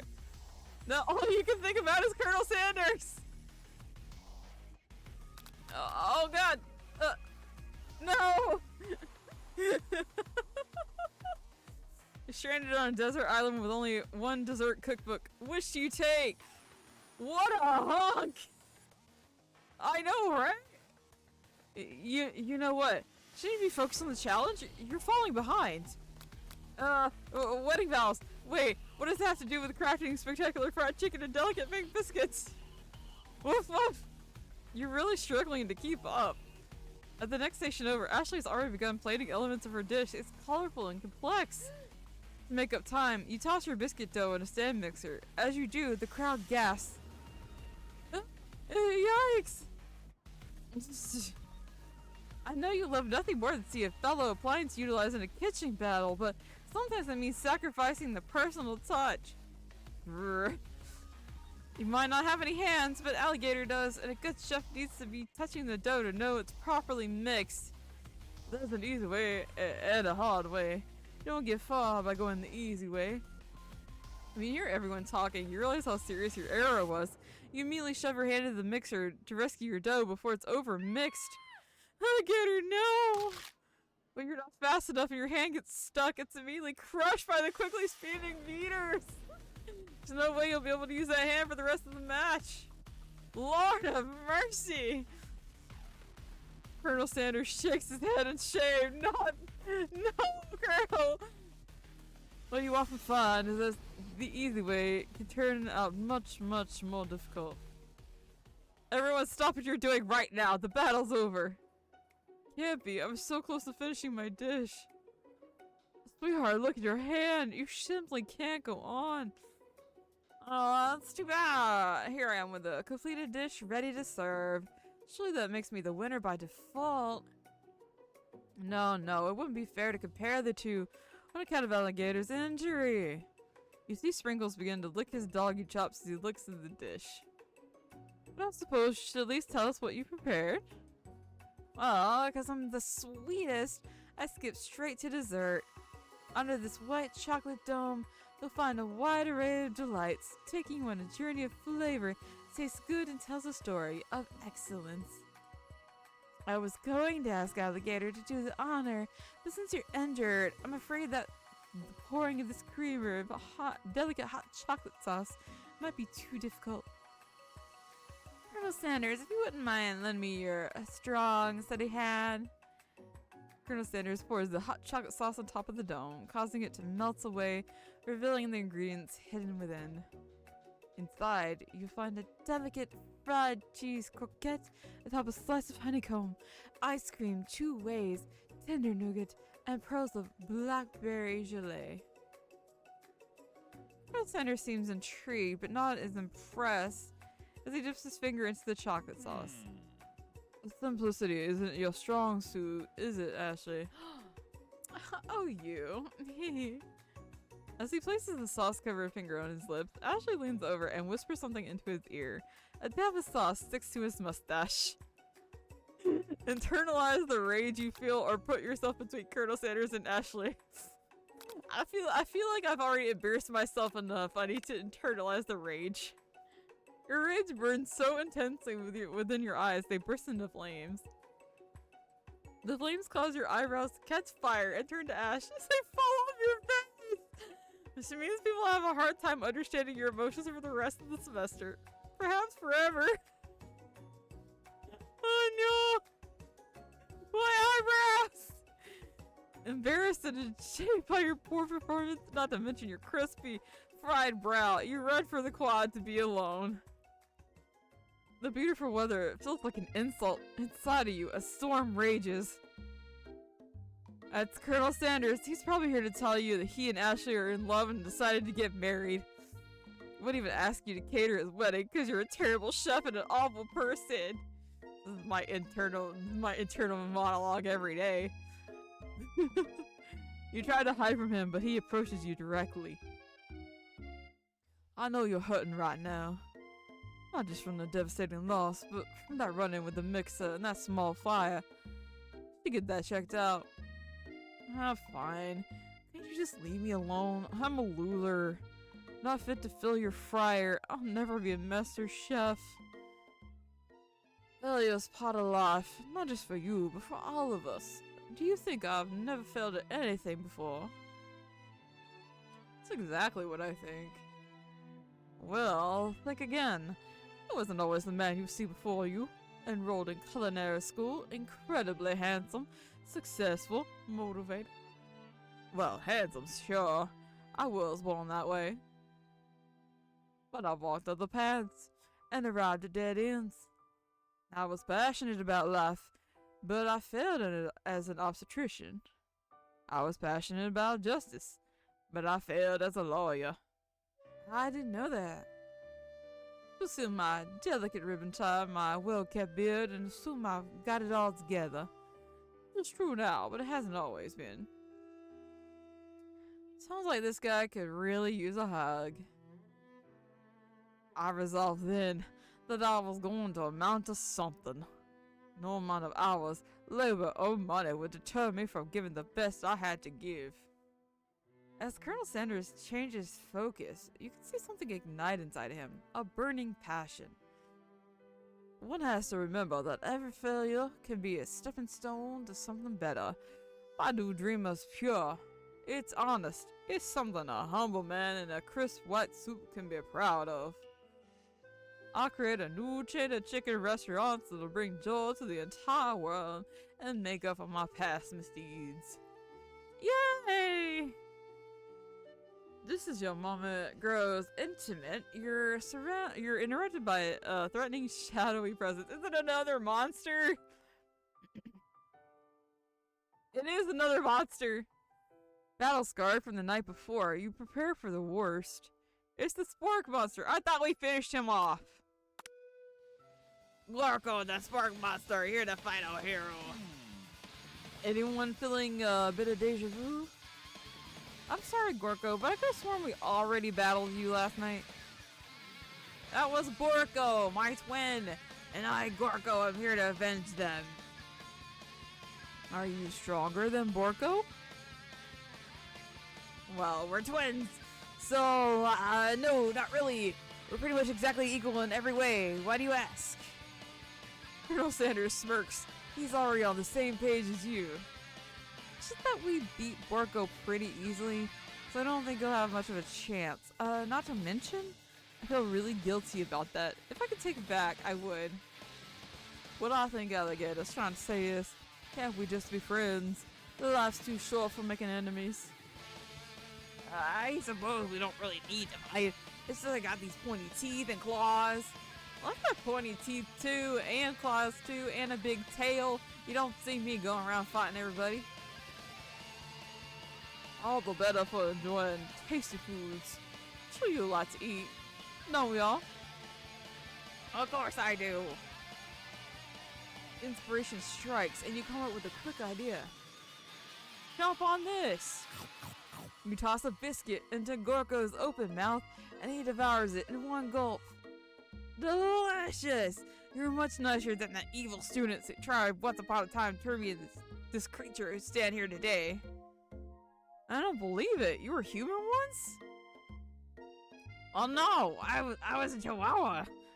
But I was still a student in school. Until one day, some mean kids with a magic spell book cast a dark enchantment on me and I was forever transformed. A magic spell book? Precisely. Borko used to have a copy, but somewhere along the way I've lost it. If you find such a book, I beg of you, respect it. You're a powerful chef. Shouldn't rely on such dark and evil magic. No, you should be protecting the innocent from those who would cheat on them through sorcery and guile. If you need me, don't fear, I'll be there. It sounds like there's some bad cooks in the kitchen of life. Alligator, together I'm sure we can defeat them. Go back to my hideaway and we can discuss his hideaway! A personal invite. You can't imagine what Colonel Sanders' home must be like, but it sure sounds like you're about to find out. Stepping inside the Sanders' home, surrounded by his things, you start to feel a special bond with him. Looks like you live such an exciting life, Colonel Sanders. Every day can be an adventure if you approach it with the right attitude. Long ago, I made the decision to never stop searching, never stop working, never stop imagining. Have you been working on any new recipes of your own lately? I'm always excited to talk about food with another ambitious chef. Well, there's something. It's just a side dish I've been tinkering with. Trying to find the right balance of flavors and textures. I'm not sure I've nailed it yet, but I'm close. Colonel Sanders' eyes perk up as he starts to wonder what dish you might be describing. It's meant to pair with something spicy, or something crispy, or both perhaps. Now you got him right where you want him. Should you reveal your new creation to him, or keep it a secret just for you? I mean...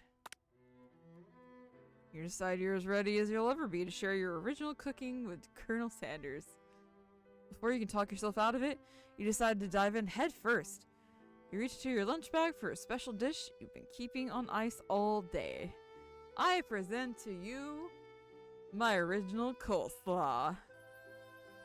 The shredded cabbage dish glistens in the light of Colonel Sanders' Lux Hideaway. Magnificent. Together you chow down on the creamy slaw until just a spoonful remains in the bowl.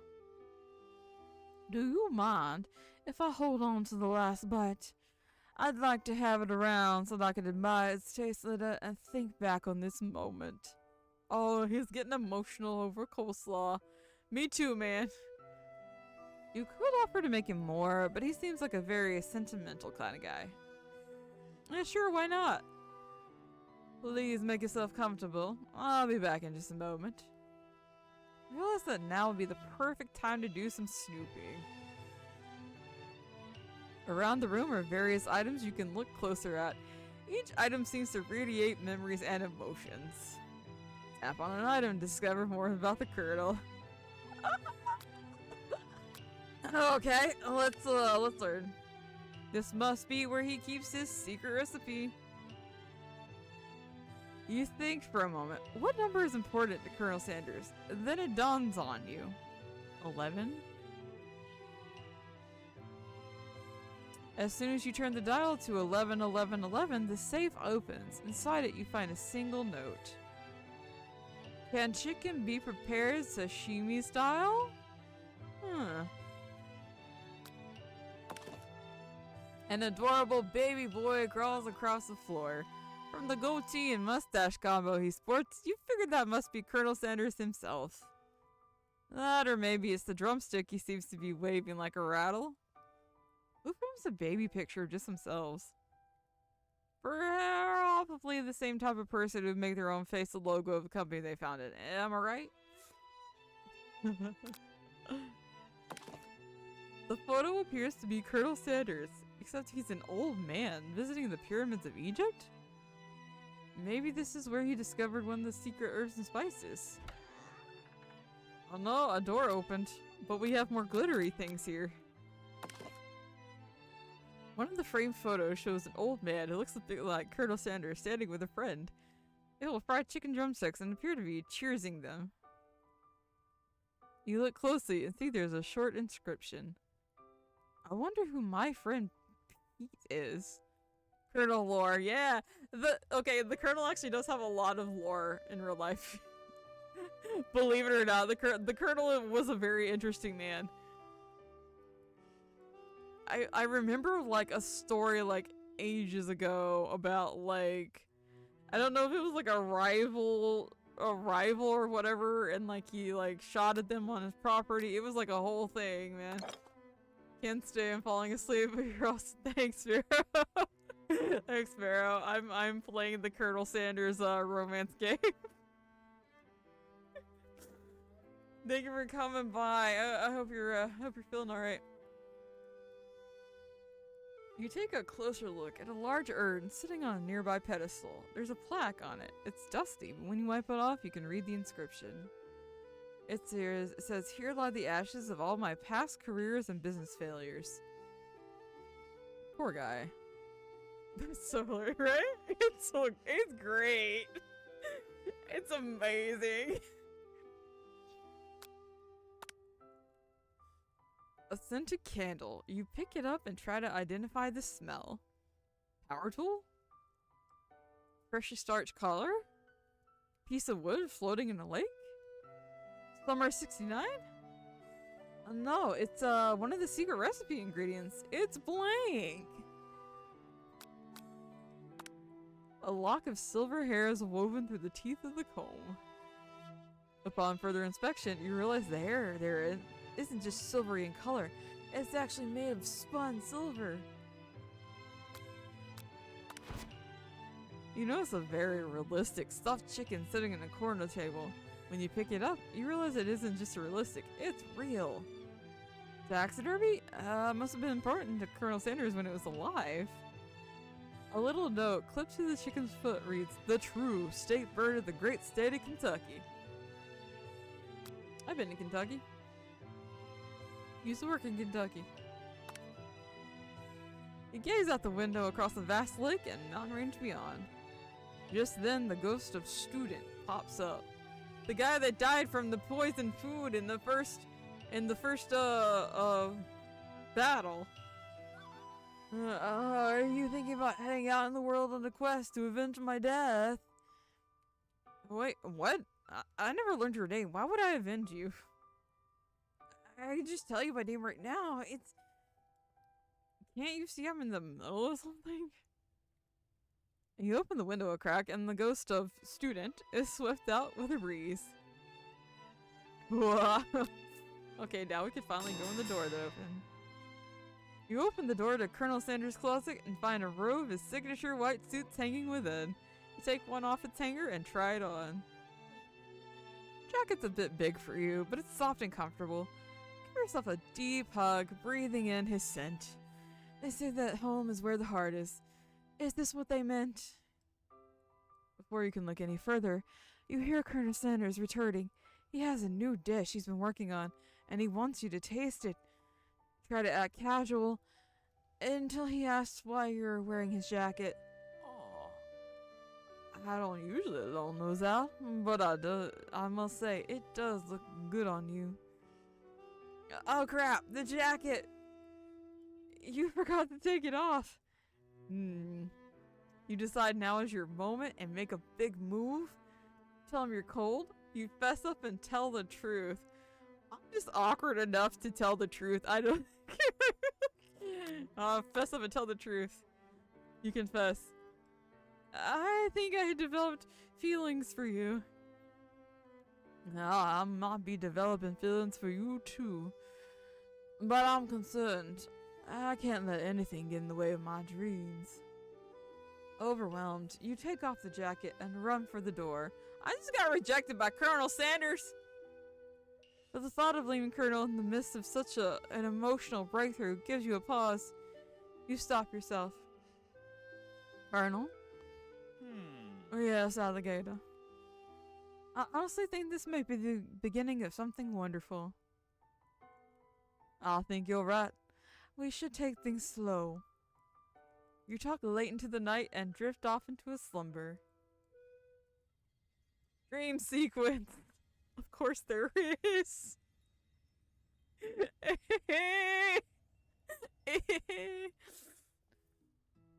You wake to a beautiful morning in Colonel Sanders' hideaway. Oh, we stayed the night.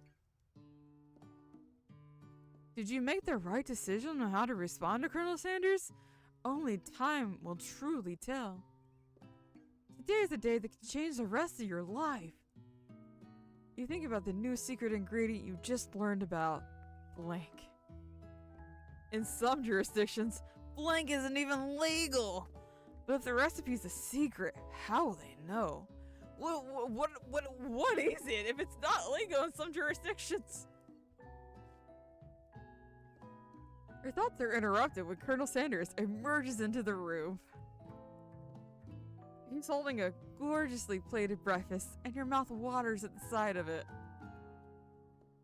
Here's a simple breakfast I just whipped up. It's meticulous. Them biscuits look good. You taste Colonel Sanders' food. It takes you on a journey. When you return, he's waiting to ask you an important question. So, what'd you say? We're the perfect match. How presumptuous. My cuisine and your taste buds, that is. Such confidence, such grace. Could it be the world's greatest gift to cookery? Take him down a peg or flatter him? Let's flatter him. You know, I think we might make a great team. A single tear begins to pull in the corner of his eye as he gazes out the window. And with the right business partner, I know I can't fail. Business partner? Can he be talking to you? It's all happening so quickly. Overcome with emotion and confused by your feelings, you're on the verge of tears. Unable to speak, the only answer you can find is to run out the door and get home. There's still one more day of school after all. The University of Cooking School Academy for Learning waits for no one. You get home to find something very surprising. Your best friend is there waiting for you. Where you been? Where you been, Luca? One heck of a night. I've been desperate to talk to you about it. I couldn't find you. I got so worried that something bad happened to you. It's okay, I was just... But now it turns out you're fine. I can finally get you up to speed on the saga of Miriam. Sure, but you'll not believe what happened to me after school yesterday. I went on a date. I think I can believe that. Since I've been partnered with Clank, he asked me to go out with him. Of course I told him, you better keep your dials turned to polite and respectful. I'm not that kind of girl. But he was just interested in spending some one-on-one time together and getting to know me. So I said, yeah, sure. I can get to know the little metallic guy. Long story short, he took me skydiving with his friends. Things quickly spiraled out of control. Did you just say skydiving as if that's the typical first date to go on with a talking pressure cooker? And now I'm not really sure where we stand. You don't give Miriam time to tell her the whole story, however. Bottling up the details of your own night is just too much to bear. And I went on a date too! Back to Colonel Sanders' house where I spent the night with him. You what? Nothing happened, but the emotional connection. Wowzers! Miriam offers to support you no matter what you do. Together with your bestie, you feel like you can do anything. When you arrive at school, you encounter your rivals in the quad. You can tell from a distance they're picking on Pop, though he himself might not quite grasp that fact. Because, you know, he's Pop. What's this whirly? It sounds delicious. Oh, it's great. Ordering one right away. Oh, my swirly with sprinkles, please. Sprinkles is a dog and a treat. You can get your swirly dip too. Why don't you pick on someone your own size? Because I'm literally the biggest person at the school. There is that horse that Colonel Sanders rides to school, but who would dare pick on such a gentle and beautiful creature? That's a nerve, alligator, suggesting I'd pick on a defenseless horse. That's not what I said. Now you're twisting my words, and I won't have it. You clench your fists, but the injury from yesterday's mixture accident makes you wince with pain. Doesn't look like you can go on cooking like that.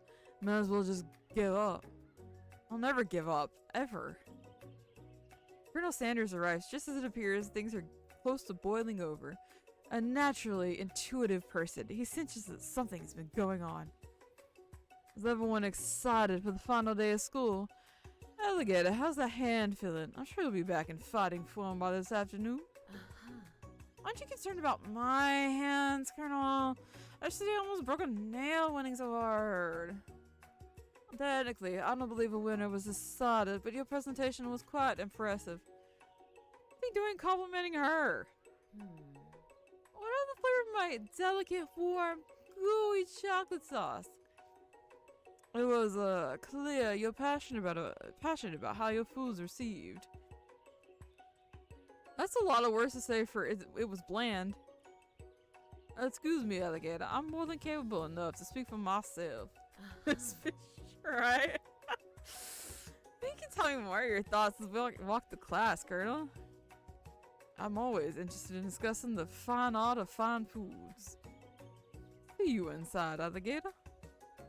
Annoyed by the Colonel Sanders' inability to see Ashley for who you know she really is, you walk across the quad to get some distance. In an attempt to distract yourself from how slighted you feel by that interaction with Ashley, you take out the spell book you recovered yesterday and start flipping through the pages.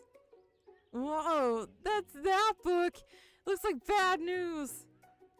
It's just something I found lying around. It would appear to be some sort of grimoire, but I don't really believe in the magic stuff. A grimoire, like a book of spells? I don't know. Who'd spend so much time decorating a magic book if it weren't really powerful? I can think of one surefire way to find out. You open to a page covered with arcane warnings. Cast only in case of an extreme emergency, it says around the edges of the page.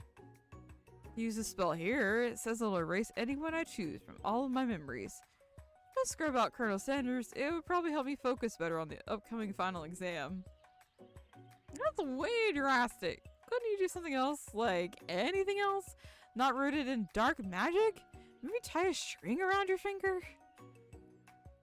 Okay, fine. It is drastic. But desperate times call for desperate measures. Got a memory erasing spell sitting right in front of you and a pretty good excuse to try it out. Absolutely not. Absolutely not. Absolutely not. Take your friend's advice and put the book away. It's almost time for class. I do not mess around with magics, and there was a spork monster that told me not to, and I'm not messing around with things that can turn you into spork monsters. Sprinkles is already in the room, waiting for the students to arrive. He clears his voice to make a quick announcement. I want you all to know, I feel something of a dog moment coming on, but I assure you it's nothing to be afraid of. His cute little nose scrunches up and he begins to breathe quickly. He must be hungry. Reach for some old homework to give him as a snack. Dogs can be rather unpredictable, especially Sprinkles. Wait to see what happens. Give him my homework Or I'm gonna see what happens. Sprinkle stops in his tracks. He focuses in on the window. The room is deadly silent. When you follow his gaze, you see a tiny orange squirrel perched on the cherry tree outside. Sprinkles turns feral, runs to the window runs to the window of the classroom. He begins barking uncontrollably at the squirrel outside. Terrence! I told you never to come back here, Terrence! I will destroy you, Terrence! Sprinkles is barking ferociously, drool flying off his face. The squirrel looks over, but he doesn't say anything back. You wonder, is that even a talking squirrel? Who named him Terrence? Hello, KG Vols. How are you doing? Hello. Welcome. Hello. Thank you for coming by. I'm good. How are you doing?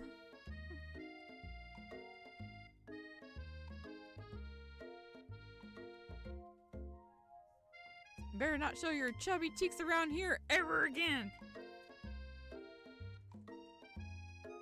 After Sprinkles is satisfied, his presence has been felt by not only Terrence, but any other squirrel in hearing distance. He returns to his professional tone. I apologize for the outburst. What game is this? This is, the entire title is like, I love you, Colonel Sanders or something. This is the KFC dating game. I think it's like I love you, Colonel Sanders. It's like an entire dating game. Hold on, let me actually look at the title because it's pretty long. Yeah. This is the KFC dating game. This actually brings up an important point. Thank you, Alligator, for reminding me to dole out this indispensable bit of wisdom. You see... But before he can go any further, Miriam's love drama spills over into the class. Sprinkles is interrupted by whirs and sparks coming from the back of the room. I told you to save it for after class! You think I wanted to be thrown from a plane strapped to a stranger? Miriam and Clank appear to be arguing. They still haven't learned to speak Clank's language of mechanical noises. But no, you had to show off your cool kid friends Jeff and Joan. J and J forever. Watch us form a triangle in mid-air as we descend. Triangles are the strongest shape, don't you know? Bzz, bzz. Yeah, well, doesn't make it a great date. Beep. Take Jeff and Joan with you. You can all hold your hands as you pedal down the mountain or off a cliff for all I care. Sad beat. Plank begins to shudder. Steam pours out of the gaps in his panels, and then a loud ding stops him in his tracks. Beep. No amount of seasoning is going to make me want to eat that, Clank. Clank burps out a completely deep-fried sneaker. Considering he himself has wheels, not feet, not entirely clear where it came from. In terms of deep-fried footwear, I guess it looks okay. Clank slowly rolls out of the room to be alone with his shoe. Everyone tries to pretend like they didn't see that entire thing go down. Nothing like a loud public breakup to cast a pall over the final day of school. Well, that was unfortunate. We mustn't be distracted from what lies ahead. The final competition showdown exam TM. I'm still working on the title, but I think you get it. Test time approaches. See you all in the arena. Or you can think about your upcoming competition. There's a very beautiful soul nearby in need of a pep talk. Hey, Miriam, are you okay? Okay, I'm so mad I can smash a tiny mug, spilling several droplets of hot cocoa all over the floor. How could he embarrass me in class like that in front of everyone? Her tiny cocoa is a delicious treasure, So you know this breakup is no joke, even if the source of her frustration is such a silly boy. I know that you know this, but I'm gonna say it out loud. You don't need anyone. Me and you, we're gonna cruise through this final test and hit the carpool lane to Success City. Miriam brightens up, imagining the wind rushing through her short bangs, but she hesitates to embrace the feeling all the way. Not gonna saddle up on Colonel Sandals' stallion and ride up in the sunset without me? Of course not. Well, maybe sorta, but I'm sure there's a pony out there with your name on it, and a ranch big enough for both of us and whoever else we want to bring along. If it's not Popper or Plank, anyone else you meet today or tomorrow or this whole year, so what? You're a special person who shouldn't settle for the first someone to show a little interest anyhow. That's right, girl. Miriam gives you a big hug and wipes the tears from her cheeks.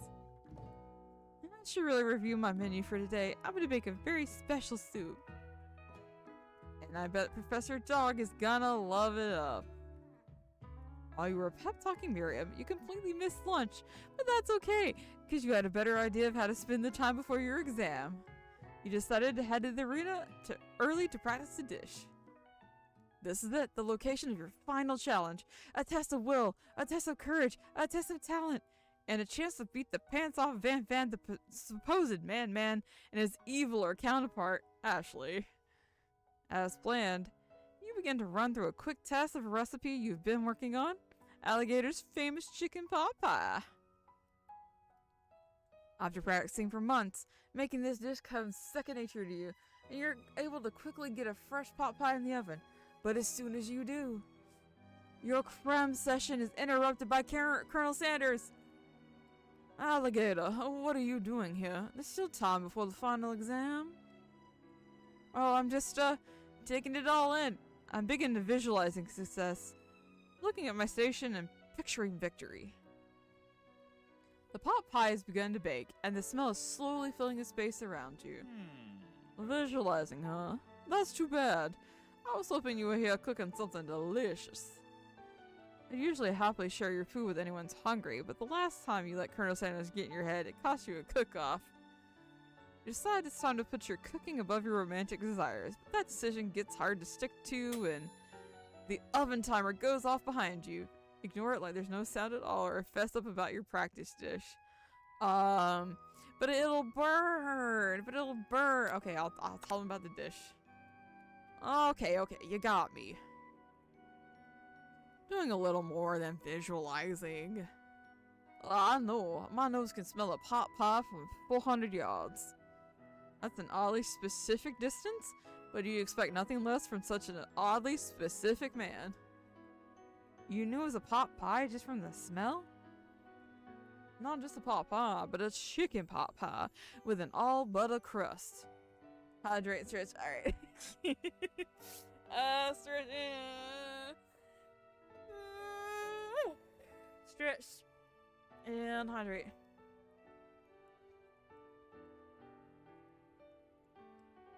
I think we're almost done playing through it. It's a pretty short little game. Ooh. Thank you for the redeem. And my nose is telling me something else. Oh no, is it burning? Oh no. I could smell that it was made with a helping heap of TLC. Short, it's been 2 hours. But it'll probably start burning any second if you don't pull it out. The moment of truth. Wow. It's the best pot pie I've ever tasted.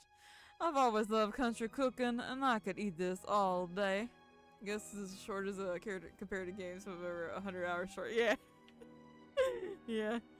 There's like the one like kind of comparable is Dream Daddy. And people that have played like Dream Daddy have had to do it in like within like 2 streams. There's no time left. The final showdown is about to begin. Sprinkles lays down the ground rules. There are no rules. That is, except to cook with everything you got. Step up for the cook-off of a lifetime. You decide that mac and cheese, plus pot pie you've been practicing are just the dishes that'll put you over the edge to victory. Meanwhile, both Van Van and Ashley are preparing wildly elaborate dishes for their usual over-the-top selves. Miriam has her giant magnifying glass and several sets of tweezers. She's definitely prepared to go big going small. Colonel Sanders seems to be harnessing his 11 herbs and spices, but he's trying to find a way to improve on something perfect. His original recipe. Fried chicken. I don't remember what the R, I think it's trademark. Original trademark with the R. Anyway. The intensity in the room starts at a full 10 out of 10 with a frenzy of action. Everyone's calling out really cool special cooking moves as they prepare their food. Wow, this is getting serious. Colonel Sanders batters his chicken as it levitates through the air. Egg wash. Miriam furiously injects ingredients. my accent going back and forth. Worshing. Miriam furiously injects ingredients into an itty bitty pot of broth. Best friend, Bastard Blaster.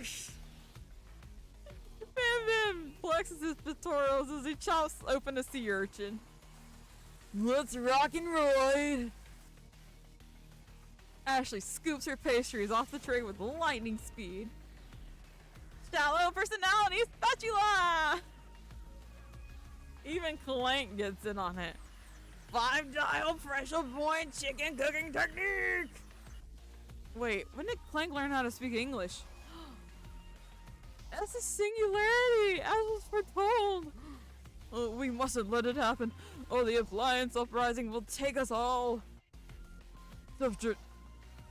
Van Van quickly unplugs Clank and rolls him out the back door of the arena.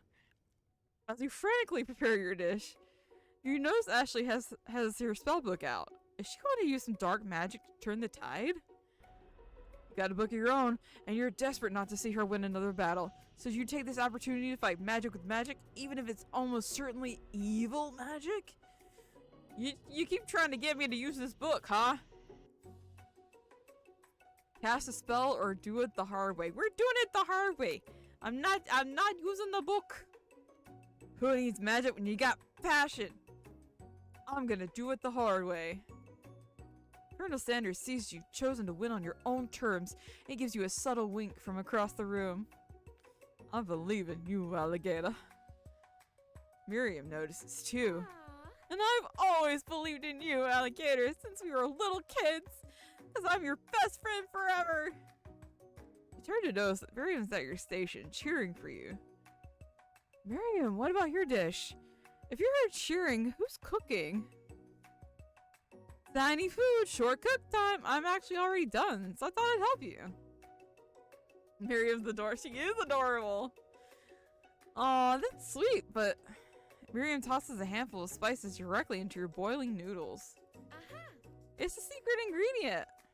Oh no. However, she doesn't know you lied, and the ingredient was made up. Man, where in the world did she get Eye of Newt from? The boiling pot explodes, sending Miriam flying backwards. Watery noodles begin to swirl in the air, bubbling up into a dark cloud that thickens and congeals before your very eyes. It is I, Steve, the spork monster. Steve, wait, what happened to Gorko? You're not here to battle me, are you? We spork monsters are many. I think Gorko had the day off. But you have conjured Steve, and I hate to battle, so I say you're doing pretty alright. Oh hey, you're in the middle of a cooking competition. I love this stuff. It's better than TV. You crazy kids and your culinary skills really impress me. Mind if I hang out? Steve. I'm sorry, Steve. I'm kind of in the middle of something. Do you mind? Steve the Spork Monster notices you got in the Grimoire stash beneath your cooking station. I see you're up to crisscross some magical items and accidentally summon me, huh? Yeah, you guessed it, sorta. If you're here, would you mind tossing me some fresh noodles in a pot of salted water? I'd love to. I've always wanted to be a top chef, actually. You know, when I was just a little sport pup back in the old country. Yuville Spork Monster, winding up to tell you a very long and involved story. You don't know exactly where they came from. Seems like it was probably lonely there. Actually, you know what? Maybe you should watch from the stands. I really need to focus on this competition. I understand. It's kind of like that time in monster school. I'd fallen asleep during scare tactics class, and when I woke up, he tosses a serious look at Steve, and he takes the hint. Never mind, I'll tell you later. Good luck. Having suffered this huge setback, you don't know how you could ever win. You summon extra power from deep down within yourself, or give up and drop out of culinary school. This is an anime theme otome. We're summoning extra power. I can do this. I have what it takes. I came here to win. Your hair turns mac and cheese orange as culinary energy flows through your body. My heart is pure. My hands are steady. My taste buds have been preparing their entire lives for it. Yes, alligator. You're the chosen one. You'll avenge me. Power you've been summoning immediately fades back out. You interrupted my inspiring monologue. Oh, sorry. My heart is pure. My hands are steady. My taste buds have been preparing their entire life for this moment. I'll show the world my cookery. You begin to levitate off the ground. Energy courses through your body. You know that with this power you can do anything. Except turn back time, which would be super useful, because while you're powering up, your chicken pot pie overcooked in the oven and can't be served. But don't worry, dear alligator. You may have suffered some setbacks, but all is not lost. Impressed with your fortitude, Colonel Sanders decided you have earned his support. I've been watching you today, and I must say, I'm truly impressed. You've been thinking on your feet and rolling with the punches. He steps up to your station and stands right beside you.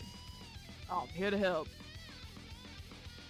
All you managed to make is mac and cheese, and time's almost up, so you're gonna need it. Colonel Sanders, what about the test? What'll happen to you? What about the rules? Following the rules have never really been my thing. I'll follow my heart. What a guy. Colonel Sanders unfolds a delicate white towel to reveal the most delicious fried chicken tenders you've ever laid your eyes on. And besides, sometimes unexpected combinations can have surprising effects. Express the individual efforts. Are you suggesting if we combine forces, we can form the perfect food union? Time's up, students! The time expired. It's the moment everyone's been waiting for. You must now prepare to present your dishes. A handful of students stand tall, but the class seems incomplete. Seems like we're missing some students. Pop? Clink? From off-screen, you hear a pure and innocent giggle that can only come from one student. I'm flying! Sounds like it's coming from that broom closet over there. Miriam, would you mind? Inside of the closet, you see Pop hanging on a broom, hooked by the elastic of his underpants. Pop, get down from there right now! Let me guess, did Van have done something to do with this? If someone asked for a wedgie, who am I to refuse? Oh, a wedgie was a salad!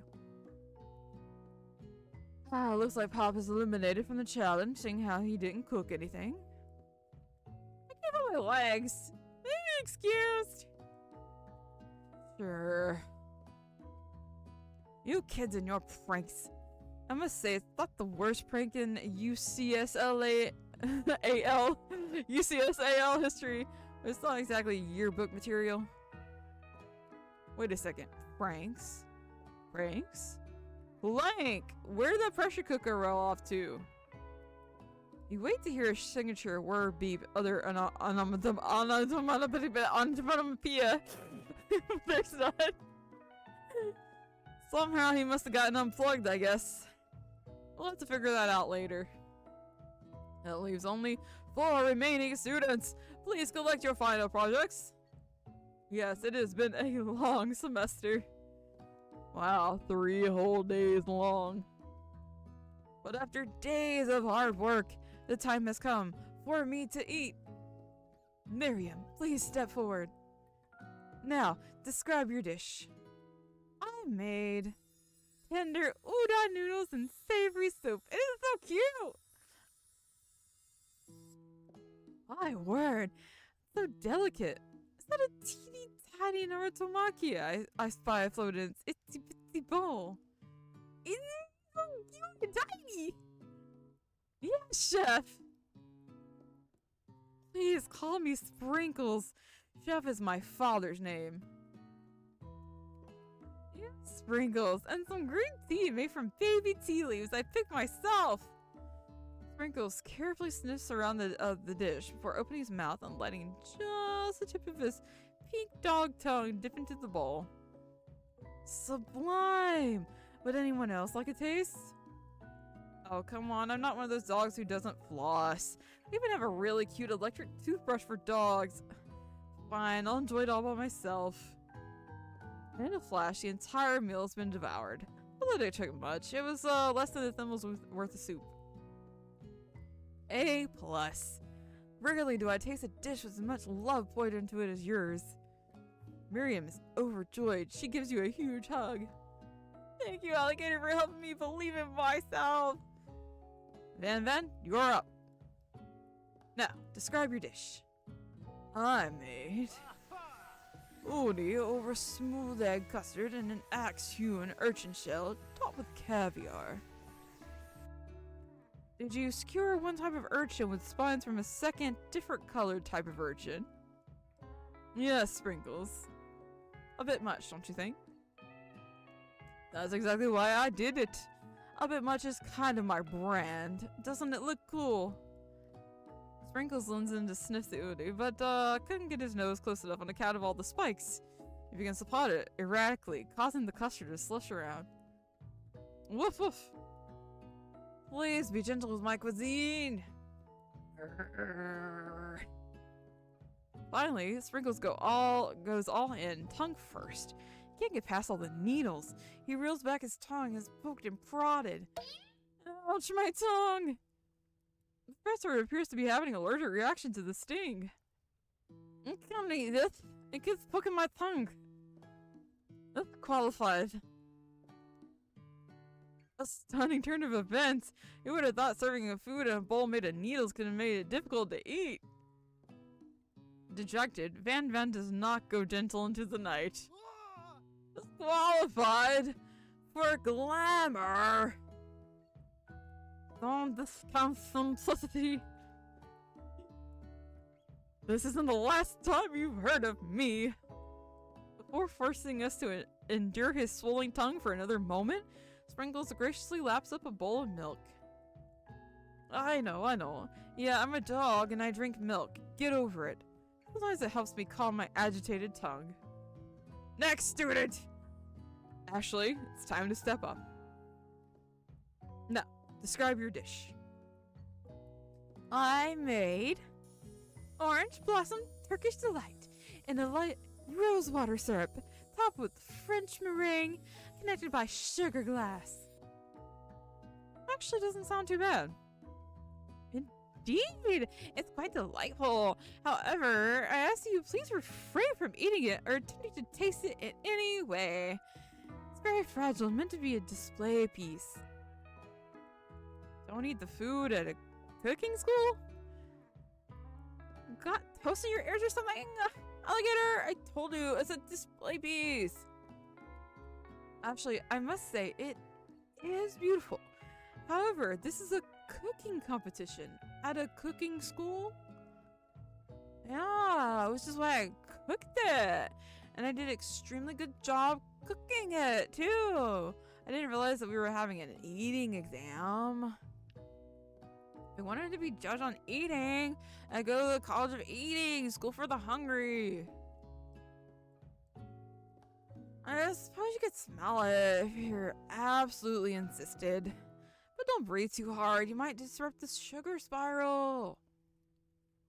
If the food cannot be eaten, it cannot be judged. You are disqualified. Give me 2 pieces of bread, put it on her face, and make an idiot sandwich. Rage overtakes Ashley, and she finally cannot keep up her two-faced routine. You wouldn't know high-end cuisine if it cooked you! And with that, Ashley storms off to rededicate herself to being the best, but this time without being shackled by trying to be fake nice and liked by everyone. This isn't the last you've heard of me, either. If this class gets much smaller, I'll be teaching myself.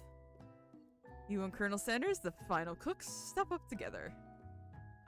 Two chefs. What began as a bowl of delicious mac and cheese has become something else. He examines it closely, sniffing and eyeing the bowl. That looks good. I have a good feeling about this. From somewhere in the room, a literal drum roll plays. Just when I thought I'd seen everything in this kitchen, you give me this? This thing? And completely blow me away! In my 49 dog years of life, I've never tasted anything so delicious and perfectly balanced. It's so delicious, in fact, that everyone passes the class. And they all clapped. You passed, and you passed, and you get a pass. Everyone gathers around and partakes of the mac and cheese bowl. They all seem to transcend this reality into another dimension. You win! Together, you and Colonel Sanders have made a new menu item. The new menu item is so impressive that even the Van and Ashley are drawn back in by its magnetic fragrance. When they gaze upon your mac and cheese bowl, they admit that you are indeed an excellent chef. Yippee! Sprinkles declares that you have passed. Everyone has passed. There were supposed to be more battles, but come on, how could it be better than this one? Now the school year is complete and everyone has graduated. The students return for last assignments to get their groove on. The cafeteria has been completely redecorated in order to serve as the site of the school's graduation dance. Compared to the massive high-tech cooking arena, the humble decor seems downright cute and cozy. You did a dog in the house! You know Sprinkles is a master chef, but also a world-renowned turntablist? Who says you can't teach an old dog new tricks? Van and Ashley tell everyone they've committed themselves to righting the wrongs they did while they were the villains. For a moment, you actually believe them. Not another haunting. No ghosts allowed at graduation. It's clearly written in the school's bylaws. It never actually goes. It was all a trick to get you to finally notice me. Oh, amusing. And now that everyone's together, it's the Spork Monster. He's totally mellowed out. Everyone, the Spork Monster is no more. From here out, I prefer everyone refer to me by my new name, Party Monster. The student tries to finish what he had to say, but everyone's too wrapped up talking to Party Monster. Dejected, student walks off. Poor student. Maybe things didn't work out for Miriam romantically, but she found the love in her cooking, and you know she's gonna do great. A red carpet rolls out across the floor of the ballroom. It's like a Hollywood movie from here. Who could command such an entrance? It's Pop! He arrived late to the dance, but apparently for good reason. Walking the carpet, you see perched atop his dirty chef's hat. A crown? Well, welcome back, Pop. I know you weren't able to compete in the final exam except your diploma. We had it mailed directly to your father. We figured it was the least we could do for the school's dean. Oh, now I get it. And we get a new wing in the school, not to mention the honor of educating the son of the chancellor of such and such. The music at the dance is interrupted by the sound sparking and electrical hissing. It's Clank, who's arrived late to the dance. Now that I have graduated, I can reveal my truth. Well, he's still doing the talking thing. I am Clank. I'm not of this earth. I am actually from a faraway planet in another dimension. What? What? I actually feel like I knew this whole time. Now that I've learned the ways of your kind, I must return. Brigham, will you come with me? I don't know what to say. Besides, no, obviously. Just begun to learn who I really am. It's not the time for me to devote my life to figure out who you are, Clank. You're blown away by Miriam's maturity. It's pretty clear she's managed to surpass you in that regard. I understand. Kind of. Humans are weird. A portal opens up and Clank disappears through it. Finally, Colonel Sanders arrives. Howdy, classmates. Oh no, he's hot! Just like the first day you met him, he's come prepared to feed the entire class. However, it's not enough to just give them a bucket of chicken. This time it's a full meal. I didn't get to be the most famous chicken man in the history of chicken and man by not reminding people to go out and buy my chicken. The end? Question mark? Yup. Oh, no, it's not the end. As everyone feasts on their delicious chicken dinner, Colonel Sanders finds you sitting at the edge of the dance floor. Oh, there's more. Alligator, what are you doing sitting all alone? You know, just waiting for the right person to ask me to dance. Ooh woo. Points left, points right. Ooh woo. I wonder, might you tell me, what are the qualities that you would expect to find in such a lucky person? Off the top of my head, I don't know. Spicy musk, tidy goatee, degree from the University of Cooking School Academy for Learning, just to name a few. Oh, it's truly my lucky day. Would you dance with me? Yes, I'd love to. As you glide across the dance floor, hand in hand with Colonel Sanders, the future stretches out in front of you. And once my 100th friend tries is up and running, I'll be ready to take a day off. I'll be so glad to spend it together with you, Alligator. Oh sweet, we'll work together and play together. Colonel Sanders stops dead in his tracks. What together? Well, I think this is something I need to do by myself. Man, she's rejecting me. But who will help you with your restaurants? I don't believe I need help. Besides, based on your time in school here, do you really think running restaurants is the best path forward? Alright. Could it be you found a love connection but failed to earn Colonel Sanders' respect as a chef? Had you lived with only half of him? Will you be able to endure sharing him with his other love, the life of an entrepreneur? I suppose I can enroll at pastry school. Oh my dear Alligator, I'm sure you'll find your place eventually. And along the way, you'll have me at your side. The end. Oh my goodness, y'all. Oh my goodness. We done finished playing the KFC dating game. We finished playing. Oh my goodness. Well, there it is. There it is.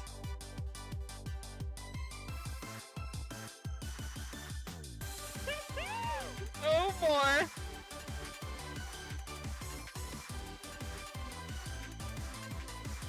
That intro is fire, man.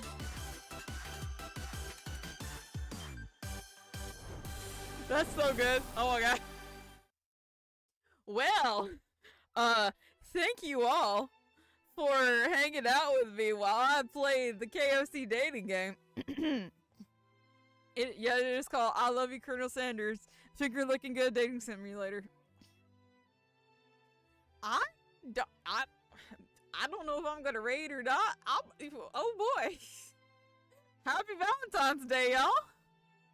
Thanks for the stream. You're welcome. I didn't know if I was gonna stream at all, honestly. I was feeling kind of bad, but now I feel a lot better. This was fun. This was fun.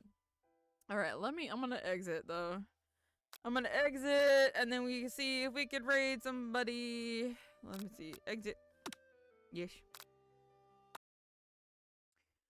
Woo boy. Alright. Turn the music back on. I'm gonna see if anybody's on. Thank you for coming by. Thank you for hanging out with me. I really appreciate you. Wow, there's other people playing it tonight. That's crazy. Alright, let's see. Let's see if anybody's on that I can send you guys over to. Appreciate you. Thank you for hanging out with me. It was a good ending to a bad day, so.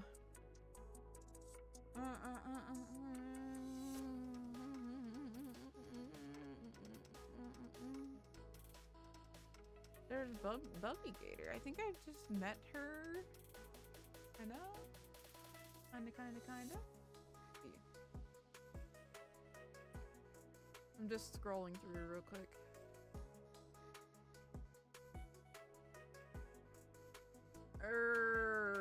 I think I'm just gonna go ahead and end. Yeah, I'm just gonna go ahead and end here. Thank you guys for coming. I appreciate you.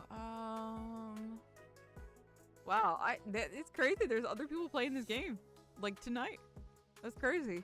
All right. Oh, cool. Happy Valentine's Day, guys, and I hope you have a good weekend, whatever you're doing. And I will see you when I see you. 'Cause oh boy, I'm gonna have a very long weekend. But yeah. Bye guys. Bye. Thank you for hanging out with me. Bye. Appreciate you. Bye.